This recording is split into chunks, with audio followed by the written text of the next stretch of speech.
We got ACCM taking on Juyhou and AR12.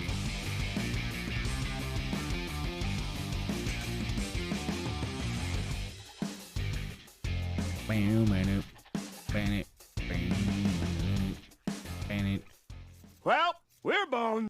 All right. Down his potato in the meme. Okay, well, we're here on Arabia, and this is going to be a best of 4. Hear me correctly, best of 4 triple mirror show match. And whenever I bring this topic up, everybody's just like, how could it be a best of 4? It can't be a best of 4. That means that they're going to fight. Oh, they have diplomacy on. Oh, my God. You guys are potatoes. They have diplomacy on. Hopefully they just don't. They should have no allies. So if we see that change. How can it be a best of 4? Because it's first to 2 victories. And the maximum number of games you can have when you have a first to 2 victory set between 3 peoples is 4. You can't have more than 4 games without a player winning 2 games. So it's a best of 4. Because player 1 wins a game, player 2 wins a game, and then either one of them win another game, then the series is over. So it's first to 2 victories.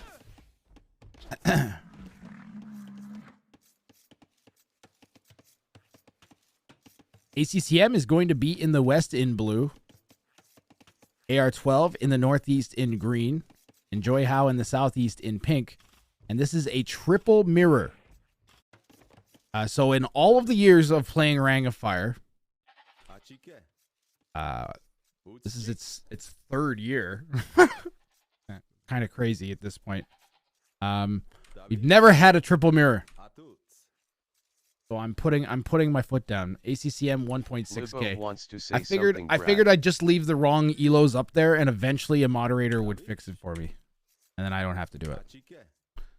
Eventually, I'm sure eventually someone, one of my many wonderful, amazing, and perfect moderators will do something about that. Don't forget to like and subscribe, and then come join us on Twitch. That way I can get a lot closer to you. Why? You know, the whole baseball bat, they don't exactly got good range. Threatening my viewers is not a joke, Lubov. Another one. AR12's king is threatened by ACCM. What?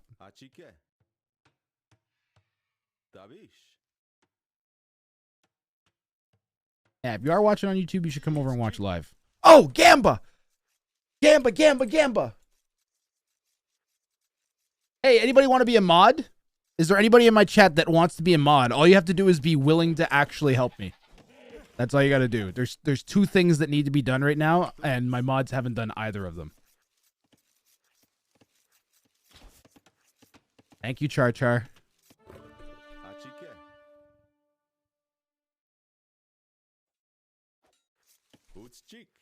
I was literally about to make someone a mod because I'm getting no help here.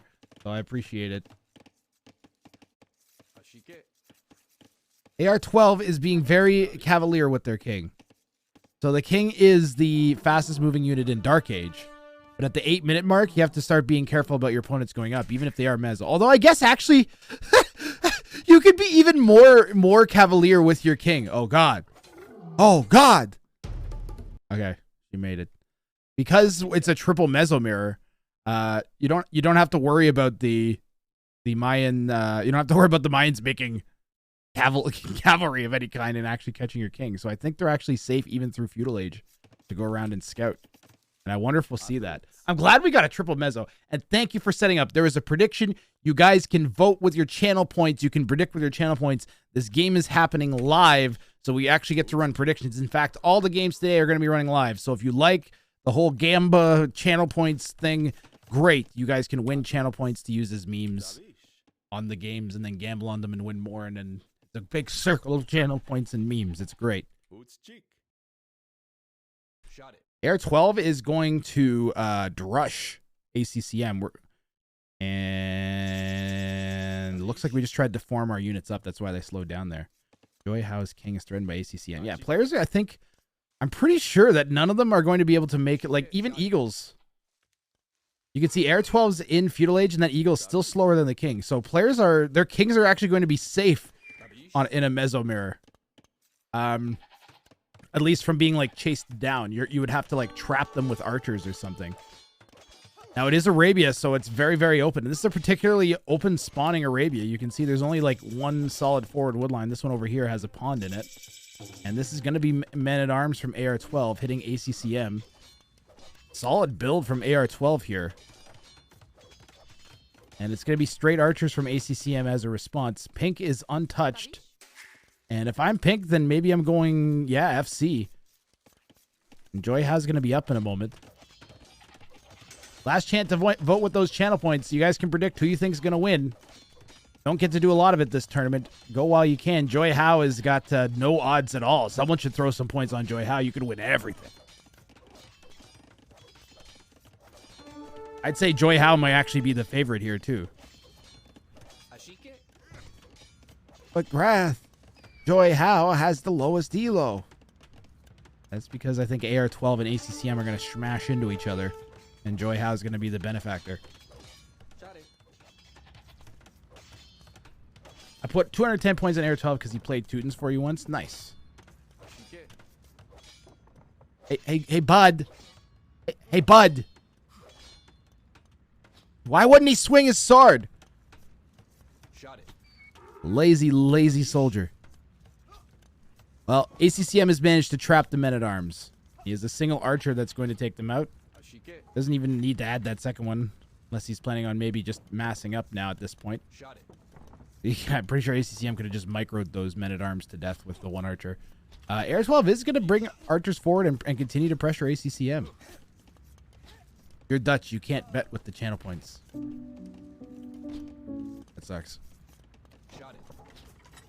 Your country thinks that channel points, gambling with channel points is like gambling money. No gambling of any kind.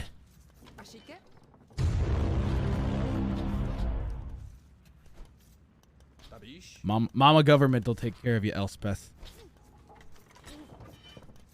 Wait, how come it says you're Dutch, you can't bet with channel points, but then you still have a prediction next to your name?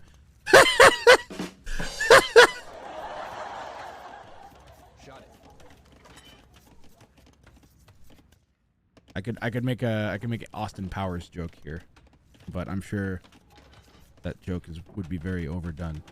Juyhou up to castle first, drops the castle on their forward main gold. Oh god, that's probably a great decision here, honestly. This map is atrocious for Juyhou.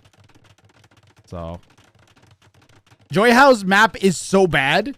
it's so bad. This is such a bad map. This is a phenomenally horrible map. It's a 2 woodline Arabia. Okay, AR12s though isn't much better. ACCM is they all had horrible maps. They all had horrible like 2 woodline Arabia maps. With forward gold and berries. It's absolutely atrocious maps for all the players. That's great, nice and even though. Forward gold, forward berries. Forward gold. I think they had side-ish berries. This is technically rear berries, but not really. 4 gold, 4 berries. AR12 is going to continue the pressure on ACCM here. Plumed archers out for Juyhou. Both the other players against Juyhou are still in feudal age. ACCM looked like he was going for the big walls. Usually a good call on these in this type of scenario. Ooh, but AR12 has skirms out to defend the pressure from ACCM. AR12 ACCM have been pretty much just been playing a 1v1 while Juyhou has been left to their own devices. But I mean, Juyhou's map is so bad. It's so bad. Like we're stonewalling to make up for how bad it is. I've got some special ointment for those rare berries, Grave. I don't want your strange ointment, Lubov. Keep it away from me. You just spend useless puntos on Twitch. Nothing bad. Not that there's anything wrong with that. That's I got. Oh, that would be. I could get a solid. I could get some Seinfeld memes going. My fellow millennials who watched their parents watching Seinfeld.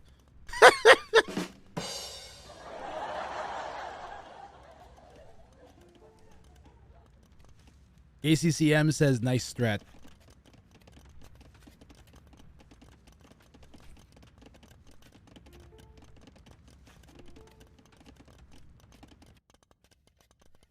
Juyhou strat is great. One of ACCM. Oh, ACCM. I really don't think that they were working together. AR12's on his way there. I don't think they were working together. ACCM. You got to remember, in an ideal free-for-all, guys, like if you're either any of these players, in an ideal 1v1v1 where everybody's playing fairly, 2 players are going to be attacking you at any given time. And each player will have 2 players attacking them. So it's always going to feel like a 2v1 in a fair match. You got to keep that in mind when you're playing these. Now, if you're getting all-in by 2 players, and AR12 was not all-inning. This was a one-range archer push.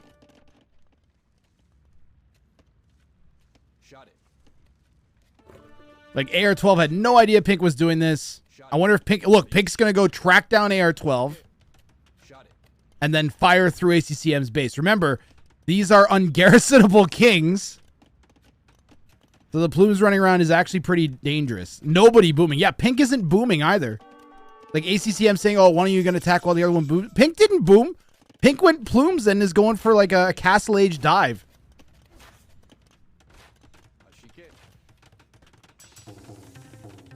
I think it was someone was saying that I should try and do modes that aren't hell for the higher ELO players. And suggest that I do tournaments that aren't a nightmare to play if you're high ELO.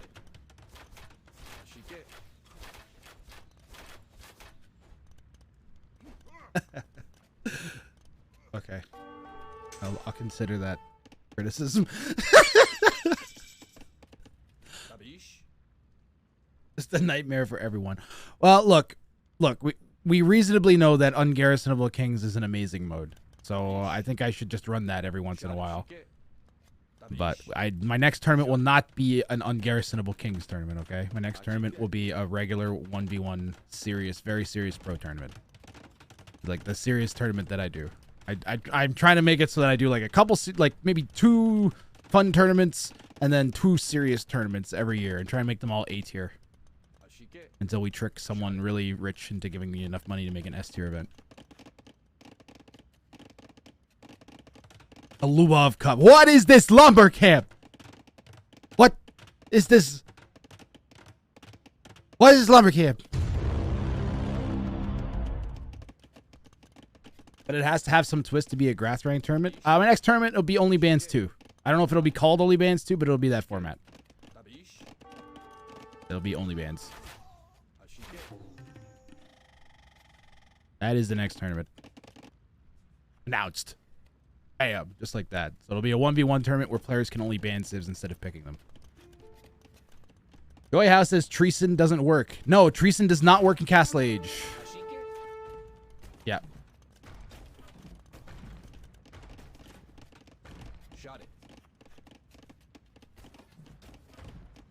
Juyhou is going to dive with these units. Ooh, the pincer move. Oh, the pincer move. I love the pincer move. The problem is ACCM's snuck out through the one opening, and these Scorps have gone to work,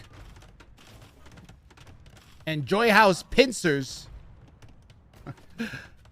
Juyhou's been declawed.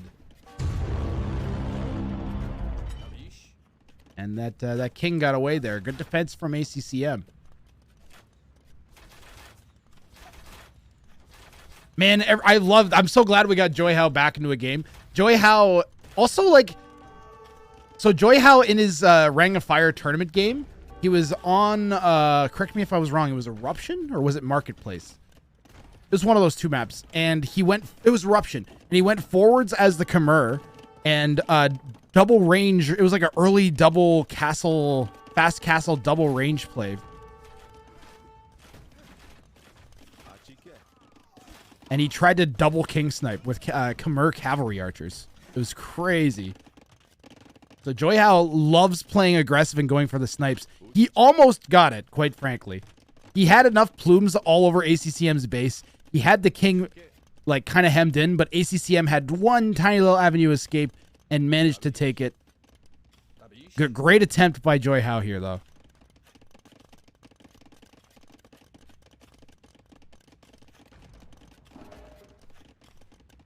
Wasn't there a 3 ELO tournament? What's that mean? A 3 ELO tournament. Where players can only have 3 ELO? Oh, I never ran a 3 ELO tournament. Shot it. The past year I ran only bands. Ooh, mango on the poor eagle. Past year I ran only bands, the King Snipe Cup, Rang of Fire 4 or Rang of Fire 3 last year. And did I run something else? Yeah, we had 2 A tier events last year. And a B tier. Oh, and then Hollow Winners. And then a Hollow Winners, which was like a settings test for Rang of Fire 4. And that was B tier as well. So I had 2 B tiers and 2 A tiers last year. We'll see if we can get to 4. I want to get 4 A tiers this year. That's my goal. 4 A tiers. And then it's very difficult to ignore me as the tournament organizer for like if you're Red Bull or someone. Right? And then we can say, hey, Red Bull, I'm running more A tier tournaments than anyone else. Ain't nobody running 4 A tier tournaments a year except T90. I want a spot for one of my tournaments as a qualifier, and then I can reasonably ask for that. I think. What is Rang of Fire 5 going to be like? I don't even know. Rang of Fire 5 might just be these settings again, Purge. The meta here is so strong. This is a great. I'm loving the triple mirror. ACCM's defense against the push from Juyhou has been great.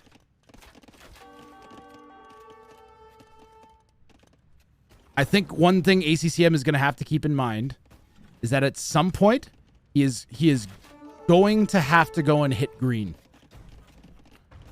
He has to go and hit green. Because purple's doing damage. Like ACCM's defense is technically, not actually, but it's technically aggression against purple. Because purple's losing their forward and losing their position. So ACCM's doing great with this defense because he's killed so much army, basically.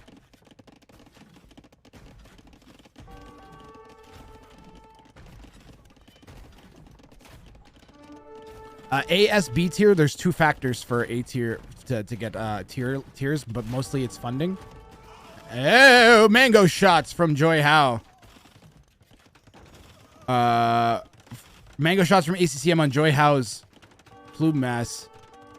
And those are all dead now. What a defense from ACCM here. Purple's going to go and drop a castle. Going to try and use this aggression to grab some map control there. And this is that a 3 tile? Yeah, it's a 3 tile.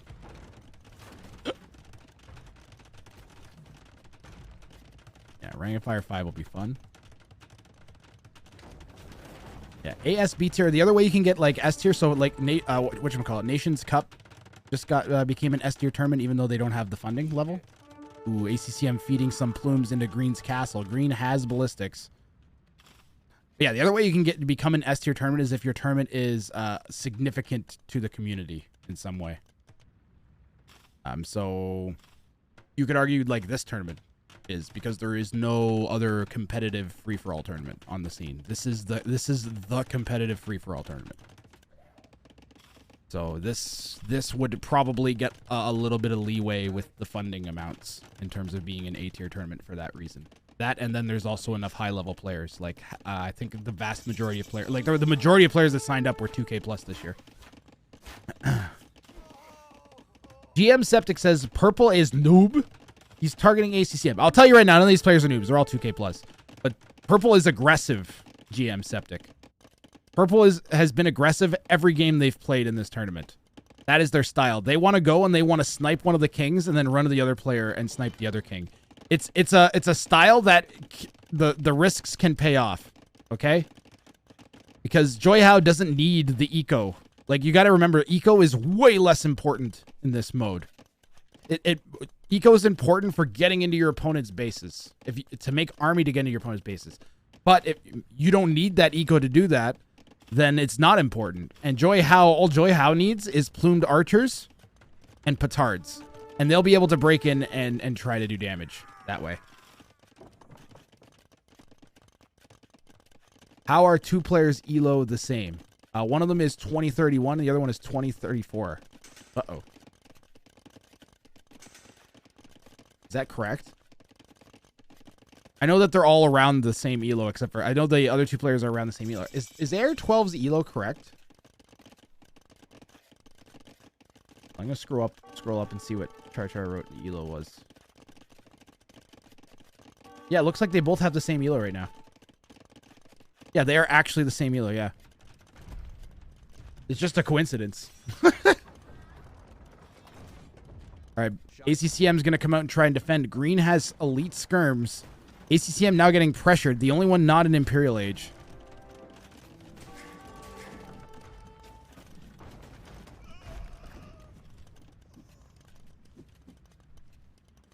Juyhou has two petards. I wonder if Juyhou will go hit green here. If Juyhou can somehow pick up on this pressure from green, because they don't know that this is happening. The only indication they would have is if they look and they see the dead bodies. Because pink can see that. Anywhere that you've explored, if there's like a fight, you can see dead bodies. But they won't have any idea that this whole push is happening. And ACCM resigned.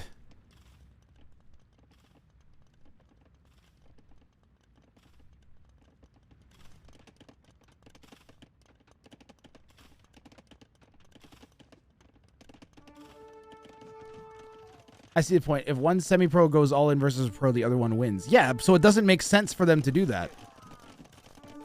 And Juyhou is going for the snipe.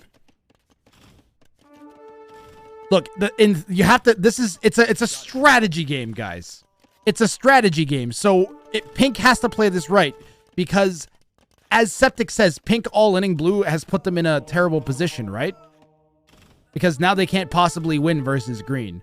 So doing that is you're taking yourself out of the game. So what pink has to do is break into AR12's base and snipe the king.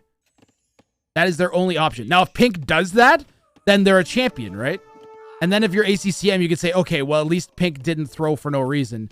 Instead, Juyhou runs into the double walls, and we see that the strategy did not pay off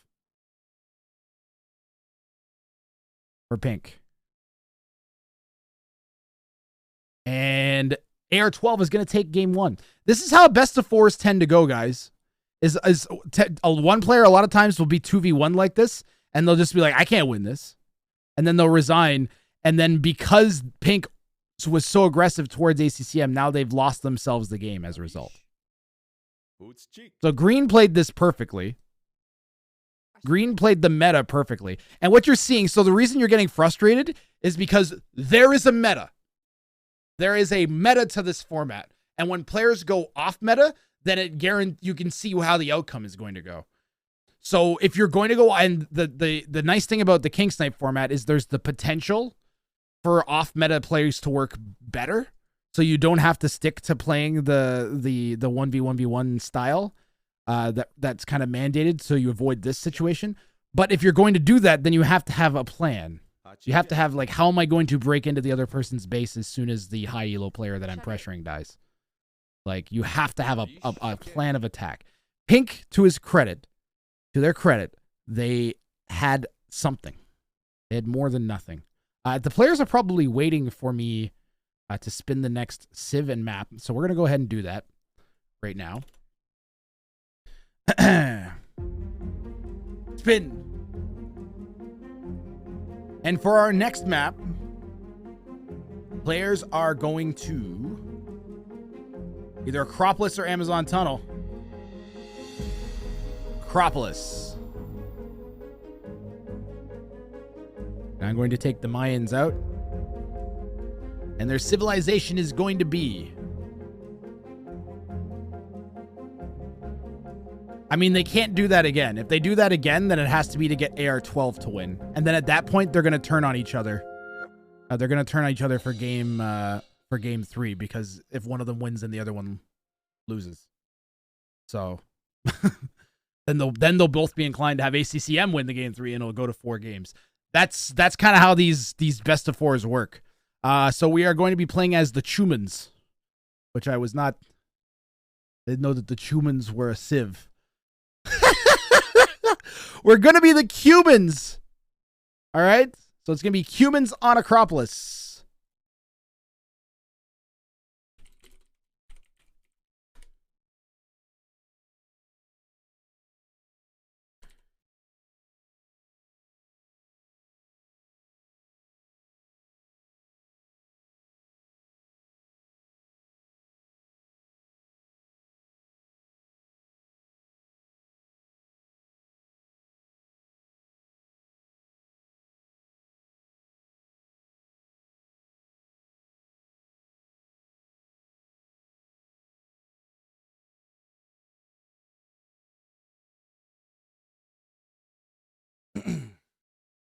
Humans are a civ made up by the lizard people.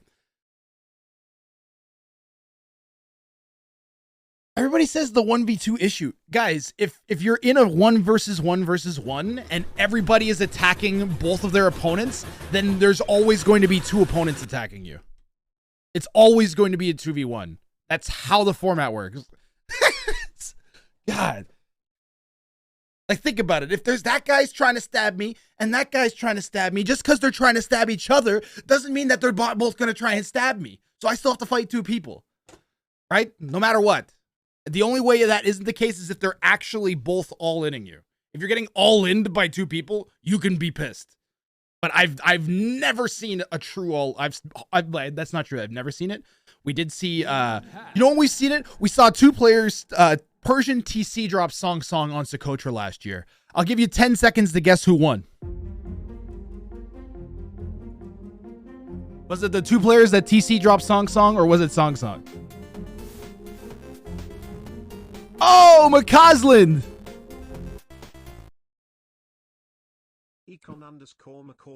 McCausland, man. Thank you very much.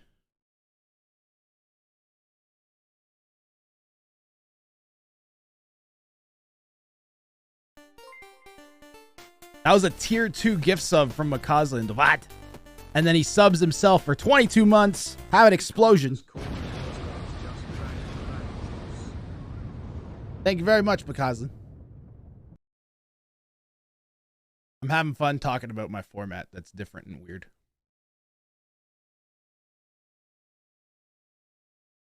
Only one civ can win. That's true, Char Jar. Did we look at this? That's how we don't have it. What stats do we need? Stats.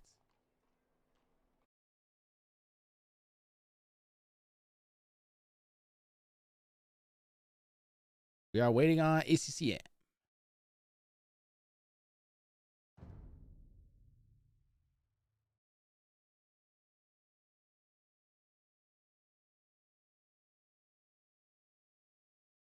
Boop, boop, boop, ba doop, boo.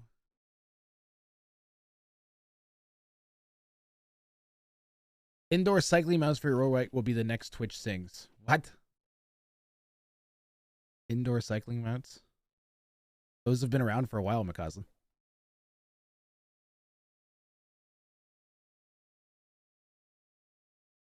Who got the tier 2 sub, by the way? Kawasaki's AoE got a tier 2 sub. What? I'm pretty sure they already got those. Have been around for a bit, haven't they? Are you talking about the ones with the screens? You sit your bike on it and then they got a screen on it.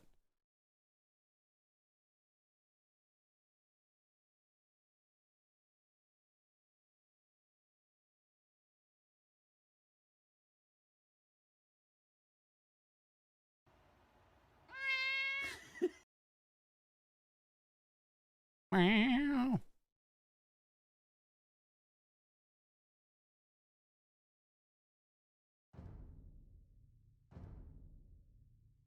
Looks like players are rolling for game number 2. We are on Acropolis. You guys can hear the pitter-patter of little feet and or villagers. Game 2. We gotta get that score updated. Oh, man.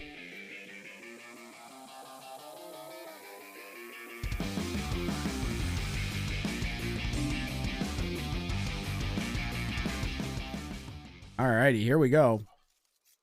In the northwest, in blue, ACCM. In the east, Juyhou in pink. And in the south, AR12 in green. We are on Acropolis. Players are playing as the Cumans this game.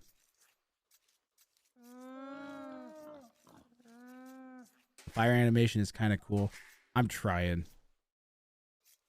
I tried to make the production like, you know, still Greth-like, but also like useful and not over, like a lot, but not over the top.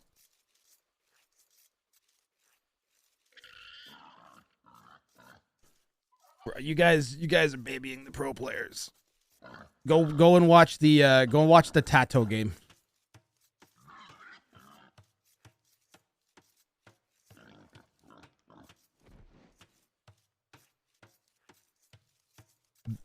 Don't baby the pro players. They can handle themselves, all right? I bet you a shiny nickel. ACCM wins one of the next 2 games. Unless Juyhou. It wasn't Juyhou, right? It was AR12. Score R0. 1 second. Or B1. There we go. AR12 has 1 win. First to 2 victories. So in a situation like this, what do you think the chances are that pink and blue are going to team up on green? Because if green wins, they lose, guys. It's that simple. So neither one of these players are going to want green to win. So what do you do if you're green? So normally what I do is I let the winning player pick the map. But because it's a triple mirror, you can't really... I figured you'd probably be better off just randoming the map. Also, it gives more fun for the viewers, and these show matches are primarily about entertaining you guys. Are we doing a bet? Yes. Thank you, Pickle.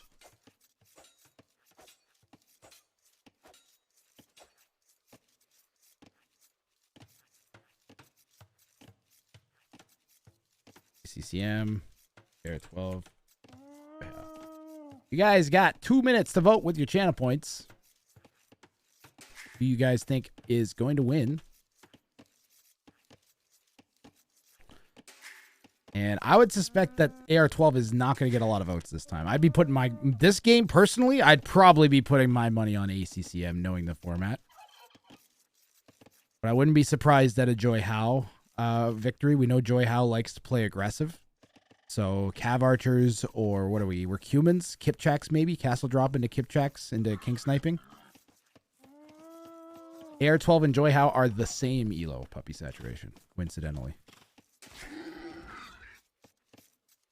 Let's see, we're 4 on wood. We've pushed our deer in with our king. Where's Pink Scout? We're scouting around. This time, players going to have to be a bit more careful in Feudal Age with their kings. Acropolis is wide open, and all 3 players will have access to cavalry this time.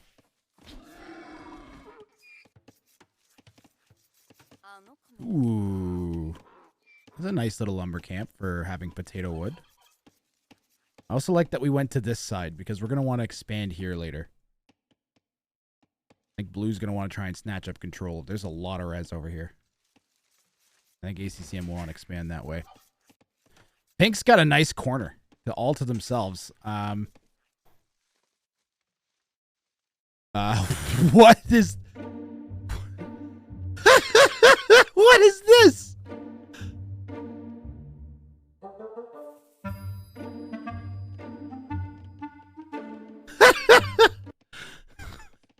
What is this wood line?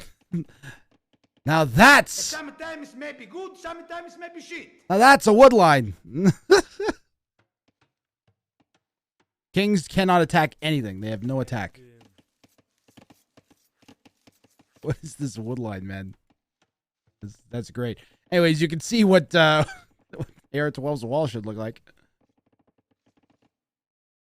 Landing strip. Yeah, this is where you land your planes. That's pretty great. AR12 hits feudal, and now ACCM scout is going to get caught out.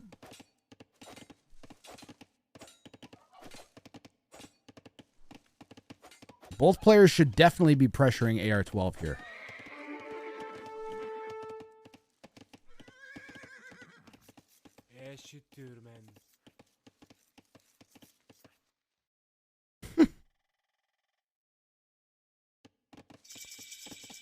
Now I can, that's all I can see on the minimap now is this line. It's all my eyes are drawn to. Oh my god, chat's being disgusting. You be your disgusting selves, chat. I won't shame you.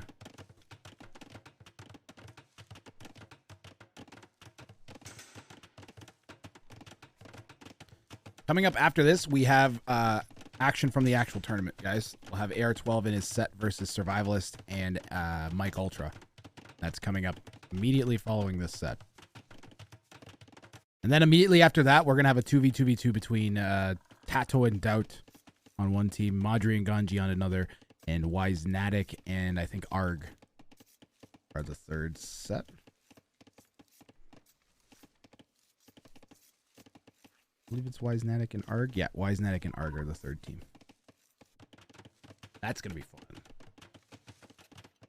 Tato and Doubt on a team. That's what everybody wants to see. Tato and Doubt in a 2v2. V2. Stick around for that. And if you're on YouTube, make sure you go and take a peek through the video descriptions. I'll make sure that both of these show matches are posted on the same day. So you'll be able to go watch that right after you watch this one. Can you sling your enemy? No. Players did a better job with the settings this time around. They didn't have diplomacy on. So in game one, they had diplomacy on. That was a mistake. They just didn't use it. That's fine. You can that's the easiest setting to accidentally leave on and then ignore. So no, you can't sling your teammates. You can't make teammates. But you could trade. Like for instance, if ACCM and Juyhou wanted to, they could set up trade in these two corners and then trade with each other. But any military units that see the trade cards will automatically start attacking. So you got to be careful. Look at the scouting for each player here. Blue's taking a peek around ACCM's base, or pardon me, ACCM's taking a peek around AR12's base. I'm getting all like worked up. I'm kind of excited. We're 2 TCs.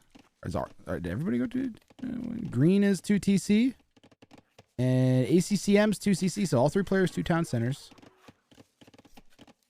And we're gonna have a boom off on Acropolis, something I was not expecting. They're still wide open. Like all the players are still wide open. Pink's the only one that has the semblance of a kingpin.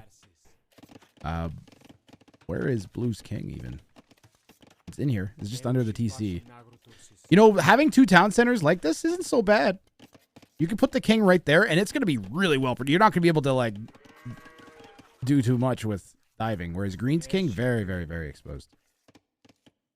We could, like, put it over here or something, though. And then it'd be pretty protected. Use the town center kind of as a protective building for the king. And Pink can just straight up do that, and they'll be fine until someone makes Imperial Age units. I think, right? It would be tough to break in. Maybe if their kingpin was noticed during some feudal pressure, you could see like a feudal ram from one of the other humans, but no one's going to invest in that. Not after last game.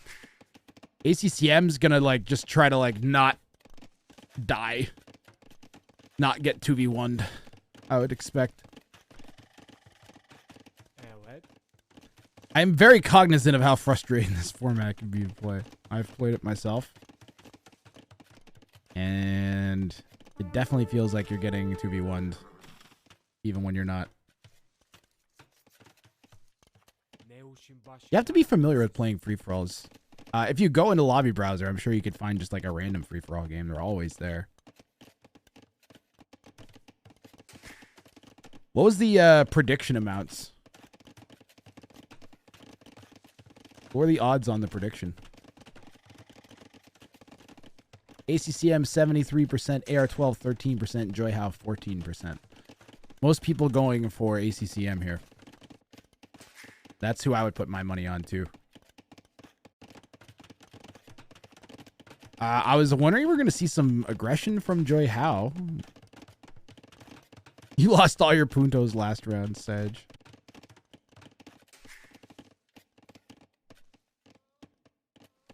So is my channel just not a channel for better TTV emotes, guys? Because I got those tasty better BTTV emotes. I've got the Gambage. I don't know. My name is not Dave. There's your Gamba emote.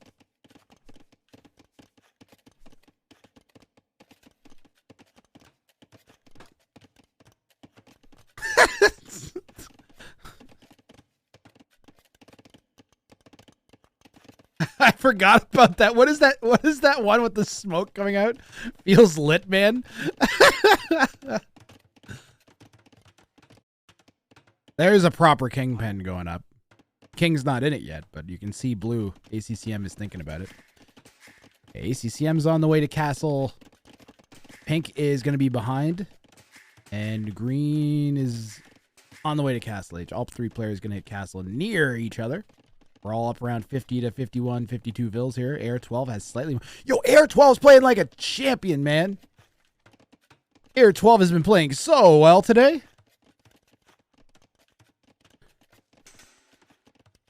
AR12 has been playing excellently. What's different about Capture Age minimap compared to the in-game minimap that you like so much, Septic?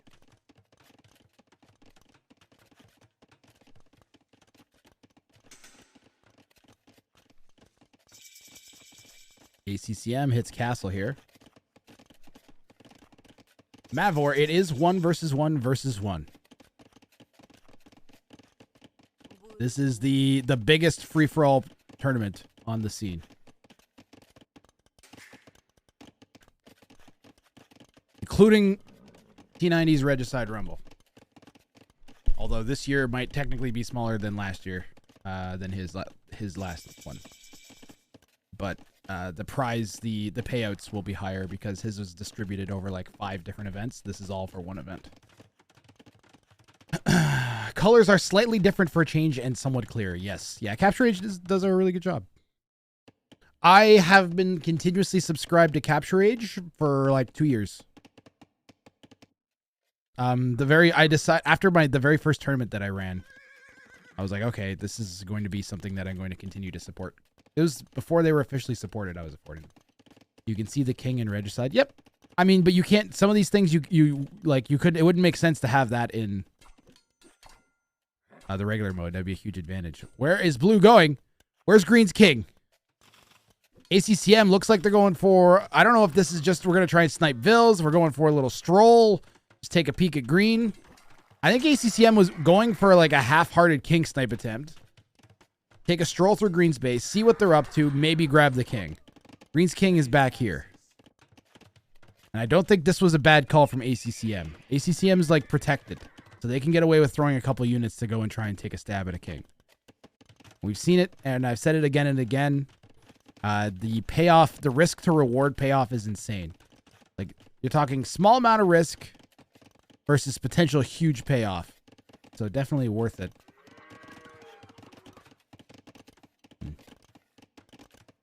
I thought I saw a graphical glitch. My eyes are deceiving me.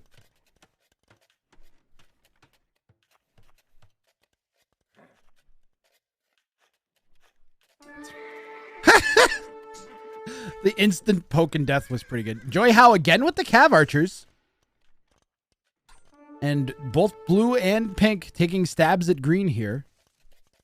And the Cav Archers have a much better chance of success because the king, green's king, is walled in all the way back here. We're adding some additional house walls, maybe trying to get some more distance built up. ACCM has some map control in front of green's base. Going to come in with another batch.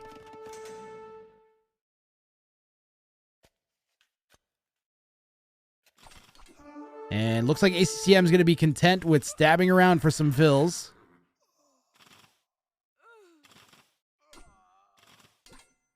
And if I'm ACCM, I'm thinking the king's somewhere over here right now. Not down there. Is it still down there? It's still down there. ACCM pulls back.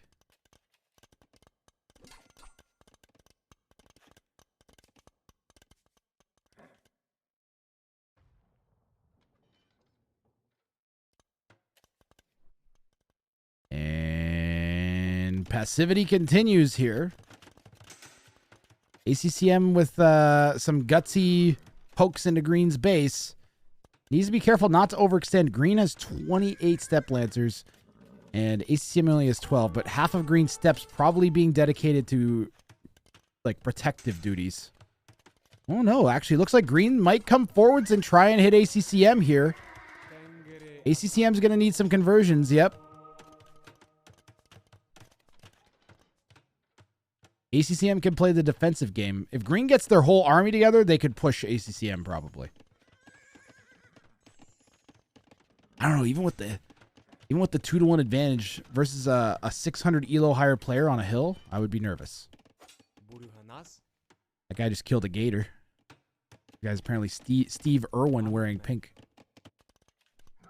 And while this is going on, it looks like we had Juyhou come and take a poke at the east side of AR12's base. Like I said, it's going to be in pink and blue's interest to take Green on here. AR12, I think, would have been better off. Like, in this situation, guys, if you're going to be the 2v1 player, you need to be aggressive.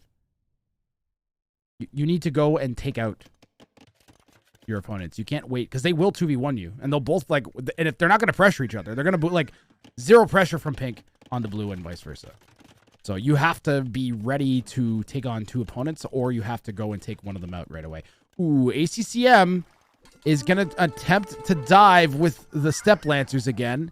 Searching around for Green's king, I think. Which is right there.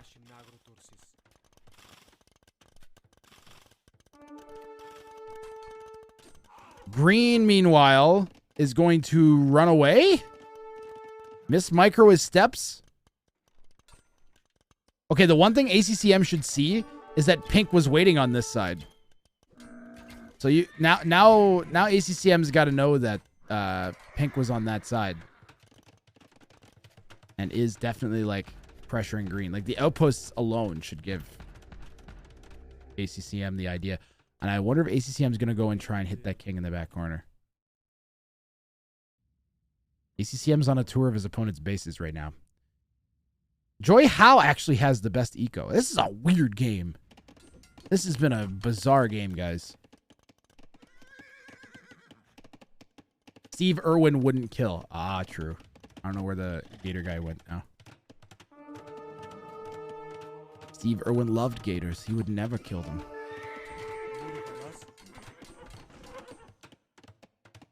Yep, ACCM is just using these as like a roaming scouting party. It's not been too bad for him. I like this from ACCM because it makes your opponents have to consider the possibility of walling themselves. Like, you've indirectly forced that out of them. Also, now you have a ton of scouting information around your opponent's base, which can be super useful in Imperial Age. Didn't really find that kingpin then, though, did he? ACCM looking around. You got to get to Imp, though, right? So you can get that Treason research. Do we have any relics?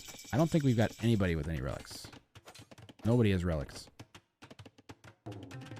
AR12 went for the quick walls, didn't get them. Ooh, ACCM is definitely on the king hunt here. 100% ACCM is looking to track down that king. And it is in a bit of a weird spot. Props to AR12 for not just sticking it in this back corner and finding, like, a spot for it.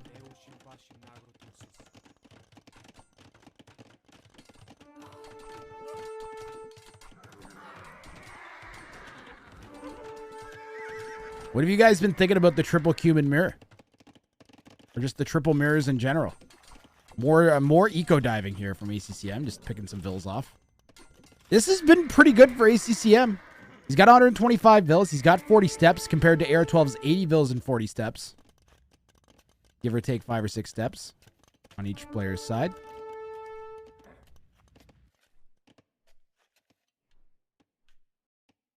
Huku, don't ban everyone. How dare you? ACCM is the second imp behind Juyhou. This is the least aggressive we've seen Juyhou in any game. But it looks like he's going to turn... Is he going to pressure ACCM? Juyhou is going to go try and pressure ACCM? Or is this just generic defensive measures being put down here? Two blacksmiths. Getting scale barding armor is Juyhou. So how something is the plan from Juyhou here. Definitely up to something.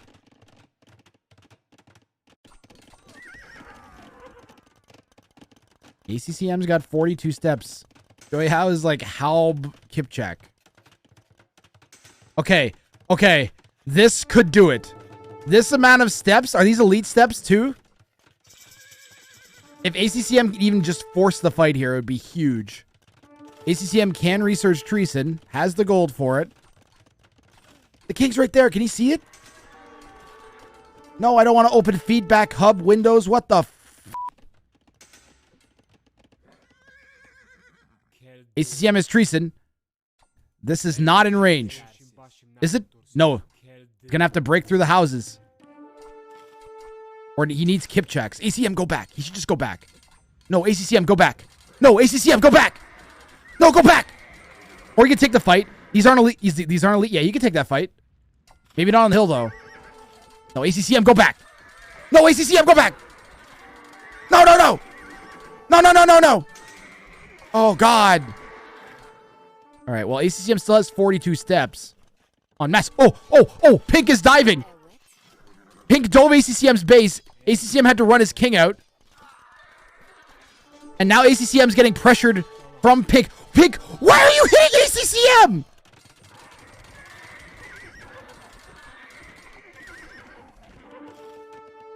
What are you doing?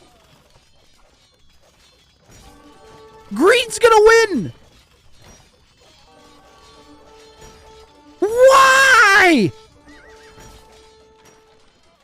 That's such a bad decision. This is such a bad call. This is such a bad call from Pink. Oh, maybe it's not. Look at AR12's eco. Oh. Hussar within range of the king here. Oh my God. I am so fucking pissed off if I'm ACCM right now. Holy crap. I am livid. I am furious if I'm ACCM. Oh my God. If I'm ACCM, I am so angry right now. Pink picks off ACCM's king with the Hussar. Oh my goodness, I am furious. I am so pissed off. On ACCM's behalf, I am so angry. Pink needs to go hit green immediately. Don't even waste a second. All right, Juyhou played this one better, though. Juyhou with a better plan this time around. Which is wait the second you see the two opponents attack each other, all in one of them, and then go hit both of them. So if Pink does that, he might actually win this one, because AR12's eco is potato, his army is the only thing he's really got. He's got these 47 elite steps. We've got 27 Albs, 11 Siege Rams, 6 Kipchaks, and 10 Hussar. That's going to struggle, I think, against 47 elite steps. Where'd that king run? We had Treason researched. Green's going to run that king. Town center's not garrisoned, so he's got some room to work with. Pink is on the move, trying to hunt down that king. Juyhou is all in on the king. AR12's king is threatened by ACCM. Oh, okay. Juyhou has not enough gold for Treason. Still searching for Green's king. Green's going to double back. Juyhou is trying to 2v1 here is what's going on, which is great. Juyhou is playing the 2v1. Is that built at all? No. And the king is on the move. And we have it in our sights. And now it's Can Green micro army and or villagers to save this thing. And he's going to need to throw down a gate or something here. Doesn't get it. And Juyhou is going to be into game 3 with a victory, as that is not going to get stopped here. Juyhou played this one sick, guys. Green did locate Pink's king, was not going to get to it in time. And Juyhou with a great strat this one. This was a great game from Juyhou. Really well played. I was screaming about how bad of a decision this was. Like, actually. I was screaming about how terrible this was 2 minutes ago. And now Juyhou just looks like a genius, to be honest. Like, if I'm ACCM, I am fucking pissed right now. I am totally livid.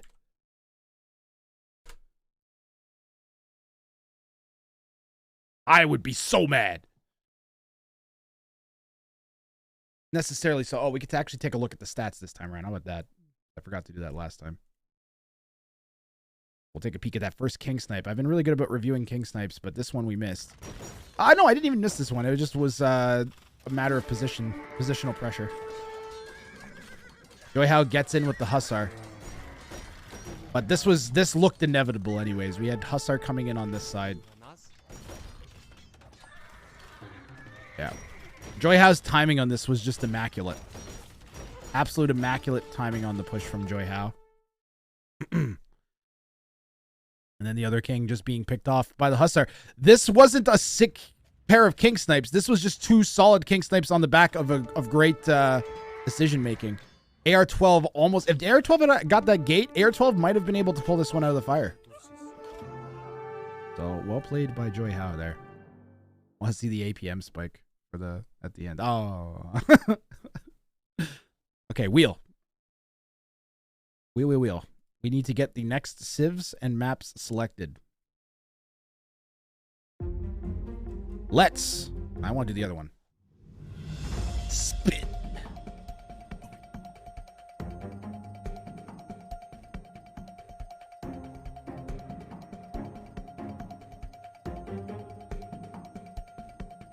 We are going to Eruption.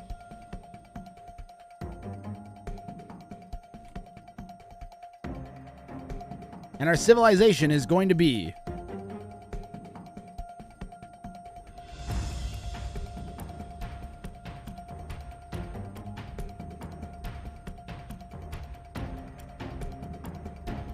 Ooh, triple Malay? Triple Magyars? Triple Malay.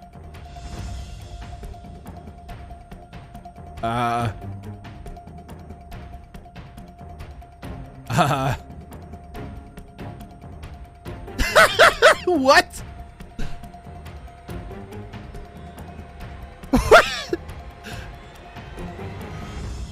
Do I just spin again, chat? Do we just spin again? I think if I look up the results, it'll tell me the results.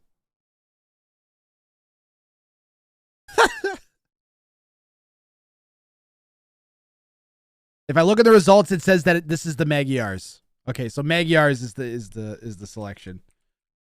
By like a pixel. Magyars. The most generic civ for a triple. It's not Malay, it's Magyars. Okay, look, I'll show you the official thing. So you know, Magyars, that's the results list, okay? These are the results that we had. We had Mayans, Cubans, and now Magyars. It says this is the Magyars, okay? It's done. Ooh, I didn't think about that. I'm gonna actually have to make that scoreboard small. I will worry about that later. You're unsubscribing? No!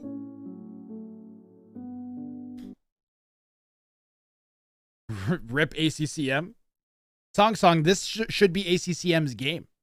Because now both of the players should want ACCM to win more than they want their opponent to win. So they should both be... ACCM should have 2 opponents that are less likely to attack him now. But you wanted Teutons? There could be a game 4. I've been digging the triple mirror. It's not as interesting as 3 different civs, but it has its own charm.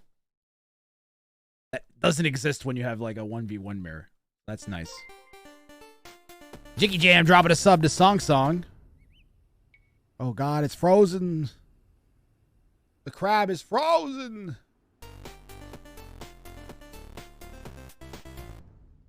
There we go. Jicky_jam forced Song Song_o to consume the Wrang juice. Jicky_jam gifted a tier 1 sub to Song Song_o. They have given 561 gift subs in the channel. All right, so I just thought of an idea, guys. Thank you very much, Jicky Jam, for the sub to Song Song. I just thought of an idea.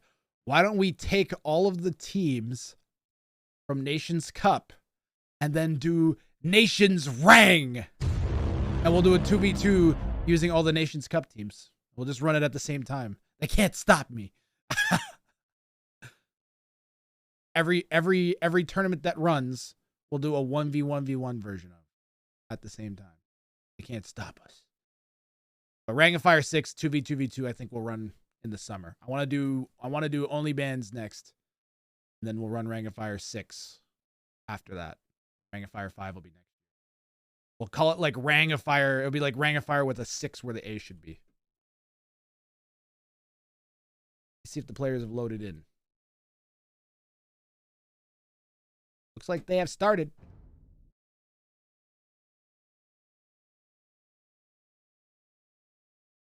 And I'm firing up Capture Age.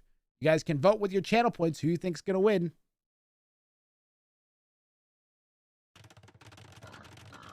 We're on Eruption.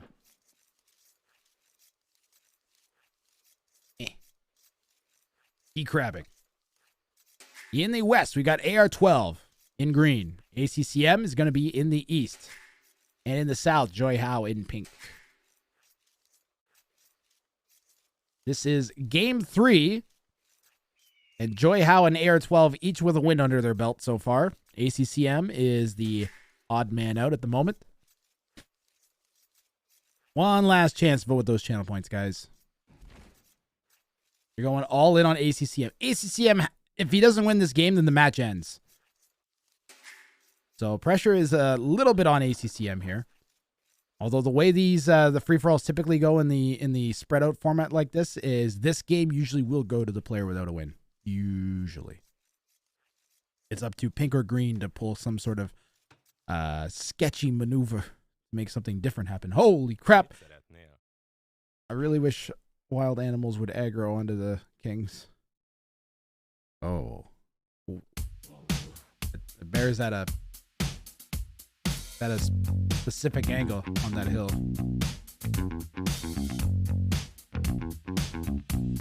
All right, well. I gotta say, the green king looks surprisingly clean. Although the purple king, tough to beat that purple king. Let's get the... Guess you just have to bear with it. We gotta bear down for midterms.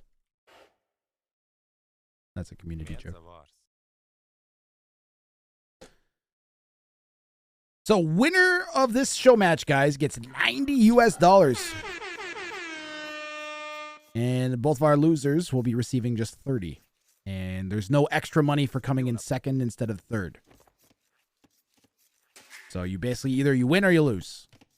Is the way it should be. So there's no advantage to being second place. That way you can't like that stops some of the alliance-y stuff that would disrupt the fun gameplay that we want. All 3 players are scattered around. Let's take a look at their scouting here. Blue, mostly ACCM, just focus on looking around his surroundings. We've got side gold, forward berries, other kind of ugly side gold. That's a really, really ugly gold for ACCM. That one's not too bad.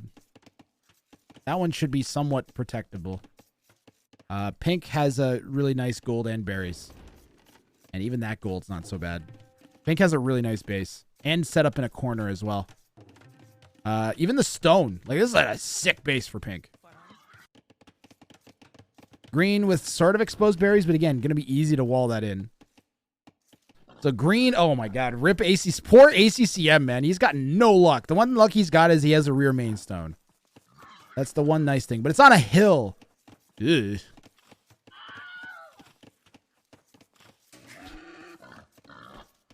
Oh. Oh. Can one of my talented, wonderful members of my community that knows how to do audio mods please make an audio mod that puts this in as a villager death noise? How is that not already in the game?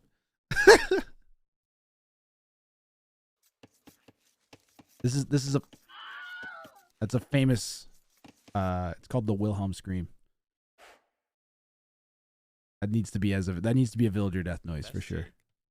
What is with these kings and their obsession with bears, guys? I don't get it. So many.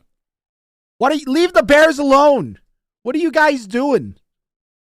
What'd the bears ever do to you guys? God.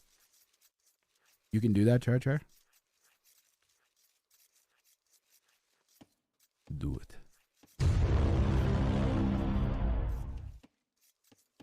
Would love to hear a Grath scream. Quando, that's creepy.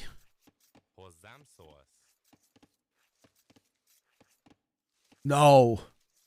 No Grath screaming. Not doing it. Go to Moonfaller if you want.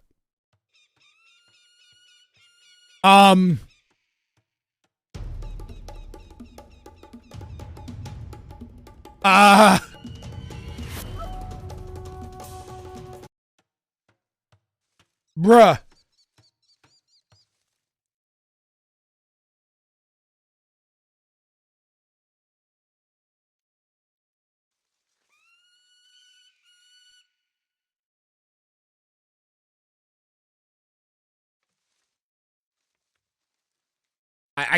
Okay.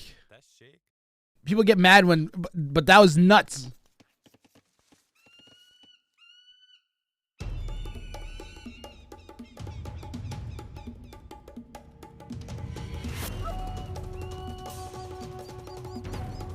Did the bird leave a snow trace? It looked like it did. Why? Enough is enough! I have had it with these motherfucking Eagles.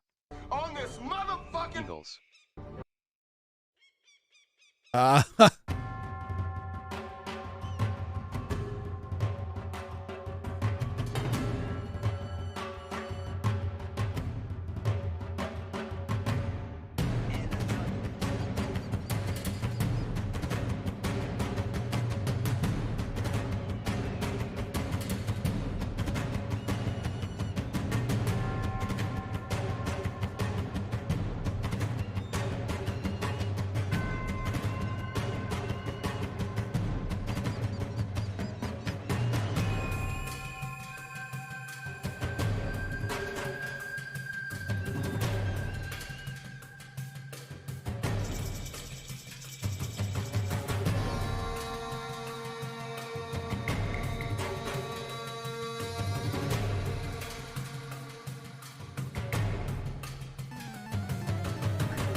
Holy crap, man.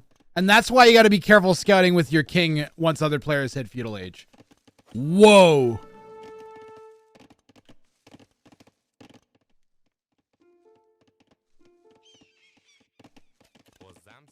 The king stops when it gets hit? Oh, man. I didn't know that. How many are there? Bro.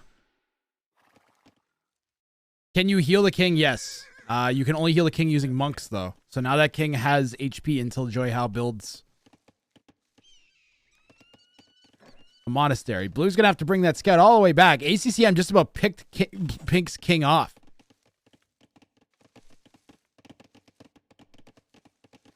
Y'all got any more of them birds? Okay. Matrix glitch, yeah. Is that open? Green. New hat. Fancy.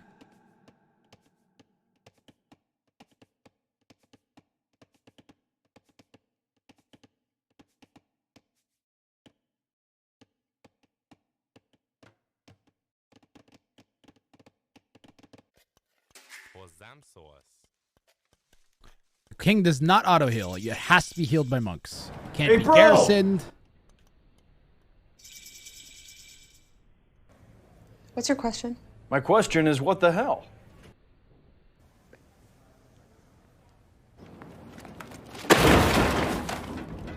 ACCM in the east, northeast here as fully walled, dropping town centers. And is going to boom up. Has a nice safe base here.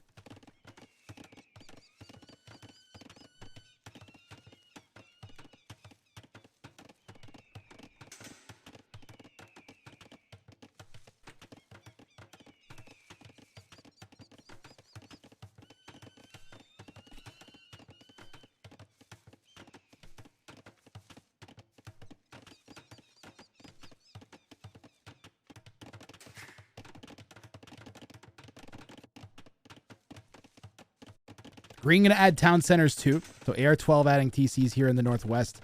Juyhou has added 1 town center. So we're 2 TCs for Juyhou. But all 3 players in Castle Age. Green and blue both walled. Pink is still open.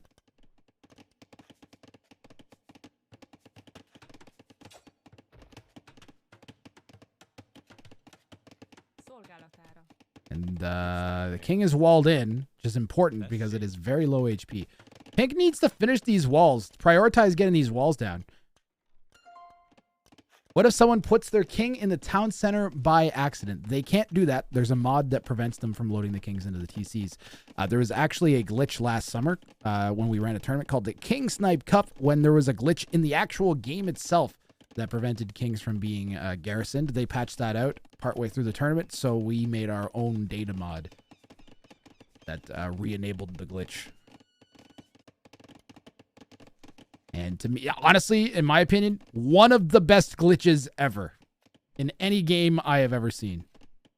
It has given us a whole new mode. And a whole new way of, a whole new format for exciting AoE. It's great. Completely breaks up free-for-all deadlock. We've had 2 games go past an hour in the tournament. Out of all the games that all the Ring of Fire games have run, only 2 games have gone past an hour with 3 players in a free-for-all in RTS. That's crazy. That's actually crazy. Normal length game times in a free-for-all. That's just unheard of. It's just not a thing that happens in RTSs. You can look up RTS Warcraft games and free-for-all Warcraft. There was a free-for-all Warcraft 3 league, I believe. There was a free-for-all league, I think, for Command and Conquer. There's been other RTS free-for-alls in the past. They're all nightmares. I think there was one game that had a decent format figured out because of I feel like it was the Warcraft 3 league that had one. But even them, they had notoriously long games. This tournament has had notoriously long games. This is the first time that we've had normal length Age of Empires 2 to watch. It's actually kind of messing with my normal casting style because I normally do have tons of times to go and screw around and look at random stuff on the map and be fascinated by 20-year-old game mechanics. And less so in this mode, so it's forcing me to adjust and be a better caster. Where did that? There it is. It's around Eagle Hill. This guy's like drifting.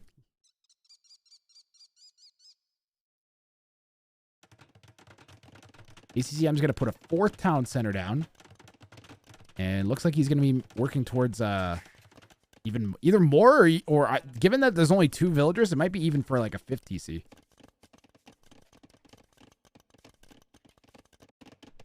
And yeah, we're going to go 5 TCs as green, so it doesn't surprise me. Mirrors to me always turn into who can build the most town centers and get away with it. If you're ever in a mirror, guys, always add extra town centers. Always, always, always, always add extra TCs. You hit Castle Age, you should go 3 TC. Period. In a mirror. I've never seen someone fast imp. Maybe there was one or two civs you could get away with that. Oh, like a fast imp. I don't think Magyars would be one of them. I think maybe you could do it with the Byzantines because they have the cheap imp. But step one is get your town centers down and then boom your eco out. Juyhou looks like he might be thinking about a fast imp. He's floating a lot of res. There's town center going down. And there it is. Yo, Zizich, how you doing? Zizich, the slowest 2 extra town centers for sure. And I think ACCM is going to be content with the 4 TC boom. AR12 might catch up because they have extra TCs. But for now, ACCM will have the stronger eco for now. He's adding a 5th town center too. I wonder if ACCM's timing on this is going to be more efficient than Green's. What's Green's idle TC time? Yeah. ACCM has a lot of idle town center time too, though. But I think I like ACCM's eco looks a lot better. 33 farms from Green. This feels like a lot more than 33 farms. Yeah, 5 more farms. Overall, I kind of like ACCM's position slightly better, adding that last town center a bit later. Triple mirror is so disorientating, right?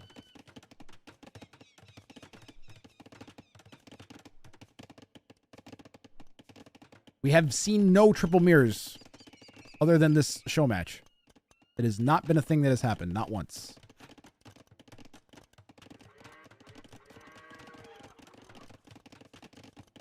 $32 seconds with 4 TCs is not a lot of idle time. Yeah, Juyhou has been the most efficient with their town centers for sure. But, I mean, these players both have 15 more eco at this stage, so I would rather be either of the other 2 players. Like, efficiency isn't everything. Efficiency is not everything. It's important. Do you guys think the only reason green and blue... Do you think green and blue are being better at spending their res? That's probably what it is, right? So you have less idle time on your town centers, but you have more floating res. I wonder if there was if we could get like a stat for like idle res time or idle military time. I feel like both would be somewhat useful. Idle res time, I feel like there's a stat there that could be worked. You could turn something into the equivalent of like idle res time. Amount spent with amount like of you could do something like the amount of res that a player has over time, like the amount over 0 over time. And obviously you'll never have perfect res spent, but it would give you a decent idea how efficient players are at spending their resources. That feels like it would be a useful stat. How many town centers is 8 TCs from green? How many town centers? 7 town centers. That might be too many town. We got 5 from ACCM. We got 5 from Pink in the boomiest game that we've seen in Rang of Fire yet. This is the boomiest game by far.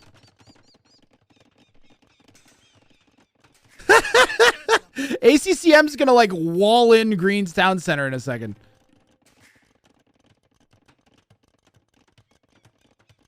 You should include developed tech somehow because people might be saving up for something bigger like ballistics. It definitely feels like there's something to that, though. I feel like there's a workable stat in there that would be really useful for insights into how efficient players are at using res. I don't know how many variables you would need to include to make that a useful stat. But there's something to it. At least for significant, especially in Castle Age. Once you get to Imp, and then it would probably apply way more to like standard 1v1 than this as well. But it is making me think like that way. So, anyways, Juyhou's caught up in eco, guys. Juyhou's caught up in eco, is on the way to Imp. Green is Imp 2. And blue is going to be first up to Imperial Age. And ACCM is going to go forwards and drop a castle. He's got Magyar Hussars. Magyars have great trash. So they get these Magyar Hussars. And there you can see, just by hitting Imp, they get extra attack. And he'll go Elite Magyar Hussars, and they only cost food. And they're almost like slightly crappy knights. I believe they're the equivalent of a knight without like attack upgrades. Except they only cost food once they're fully upgraded. Spend your wood, survivalist. Yeah, like maybe amount of wood floating specifically or something. ACCM, finish these walls. Green walling up too. There's the only extra res that was over here was the stone. ACCM has most of it already. Or like a good portion of it. And is going to be able to probably throw... I was going to say defensive castle. We're going to add a second castle in the center. Boy, that's a king pen and a half. Where's ACC? ACCM's going to keep his king loose in the center, it looks like. And pink has got a king pen at the back. So green and pink with proper king pens. ACCM with the loose king in the middle. There's advantages and disadvantages to both king protection methods. ACCM's method gives his king mobility, which can make sneaks a lot more difficult on his opponent. So it's less likely that someone will just like sneakily snipe ACCM's king. Because he'll necessarily have to be more aware of it and then has easier time maneuvering it around.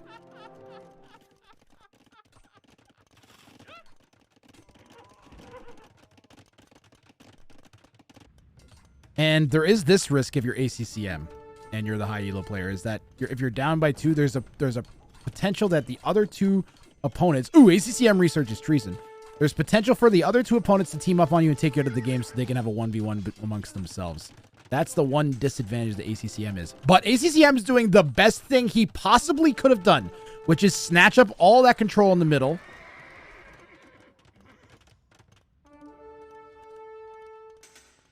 And if he can just bank a bunch of resources, he needs to like quadruple wall his base, in my opinion. His wall forever.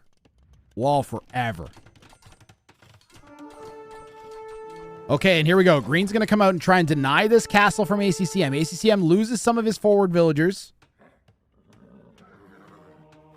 Players' upgrades are even. And the monks are going to factor in here.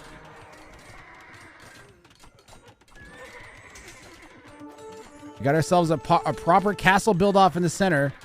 ACCM's is at 70-ish%. This green one's only at 30%. Could be denied here. There's only 3-4 villagers building for ACCM, though. There's a ton building for green. I think ACCM's castle is going to get denied here as the green hussars swoop in. They're going to pick off these vills up at 98%, 97%. ACCM's castle is denied by green. That's absolutely huge for green. ACCM's going to drop another castle here on the east. And like 4 villagers might be able to smash that up. Is there a notification when treason is used against you? Yes. Octo Castle Kingpin. There's a great game up on YouTube called Octo Castle.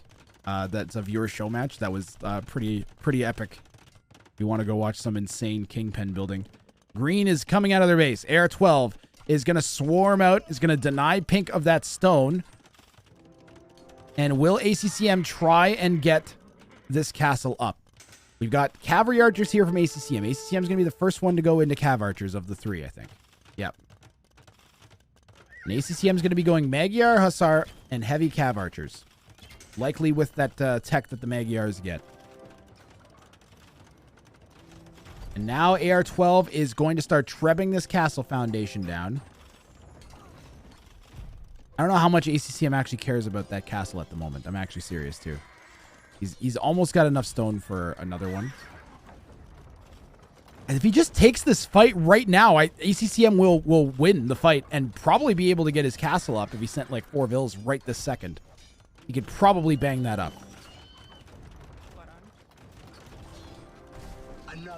And when it's just a foundation, it takes way more damage from the trebuchets. So that's pretty huge. Ooh, purple coming across with the halbs and hitting green's army. And cutting green off from defending this castle. ACCM smacked that castle up. He's going to try and take green's castle out. We got a proper mix here. Ooh, green's base is open, but don't forget that castle. That king is triple king walled. What?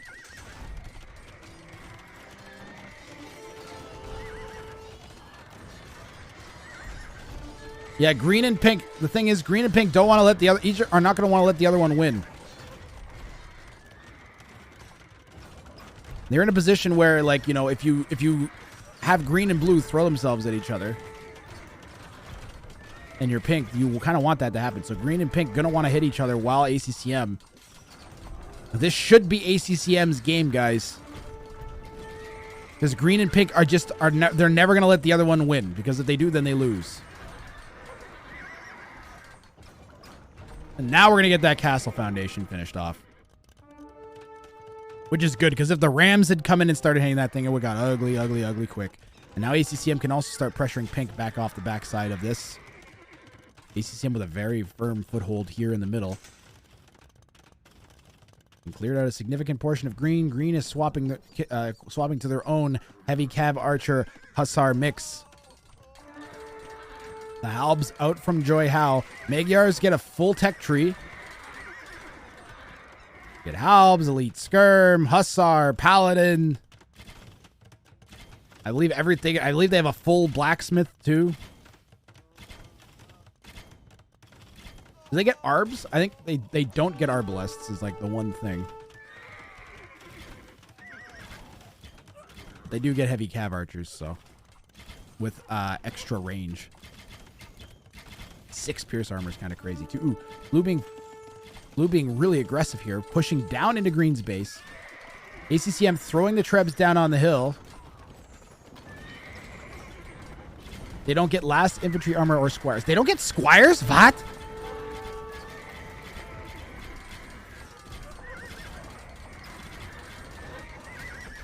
ACCM doing as much damage with these trebs while they can. Juyhou researches Treason. Is breaking into ACCM's base. Where's the king? Ooh. That is such a natural kingpin. It's crazy. If these were cav archers, the game would end here. You could send those cav archers to the back. Pink sees an opportunity to take ACCM and is going to head to ACCM's base. But there's been no love between green and pink this game. This is purely pink being an opportunist.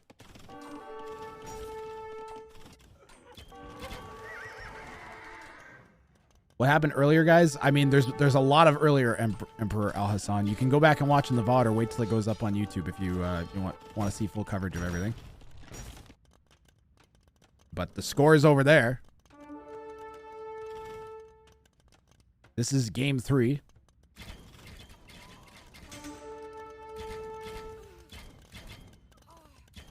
That's what we'll do. Yeah, that's the way to go rather than recapping everything right now.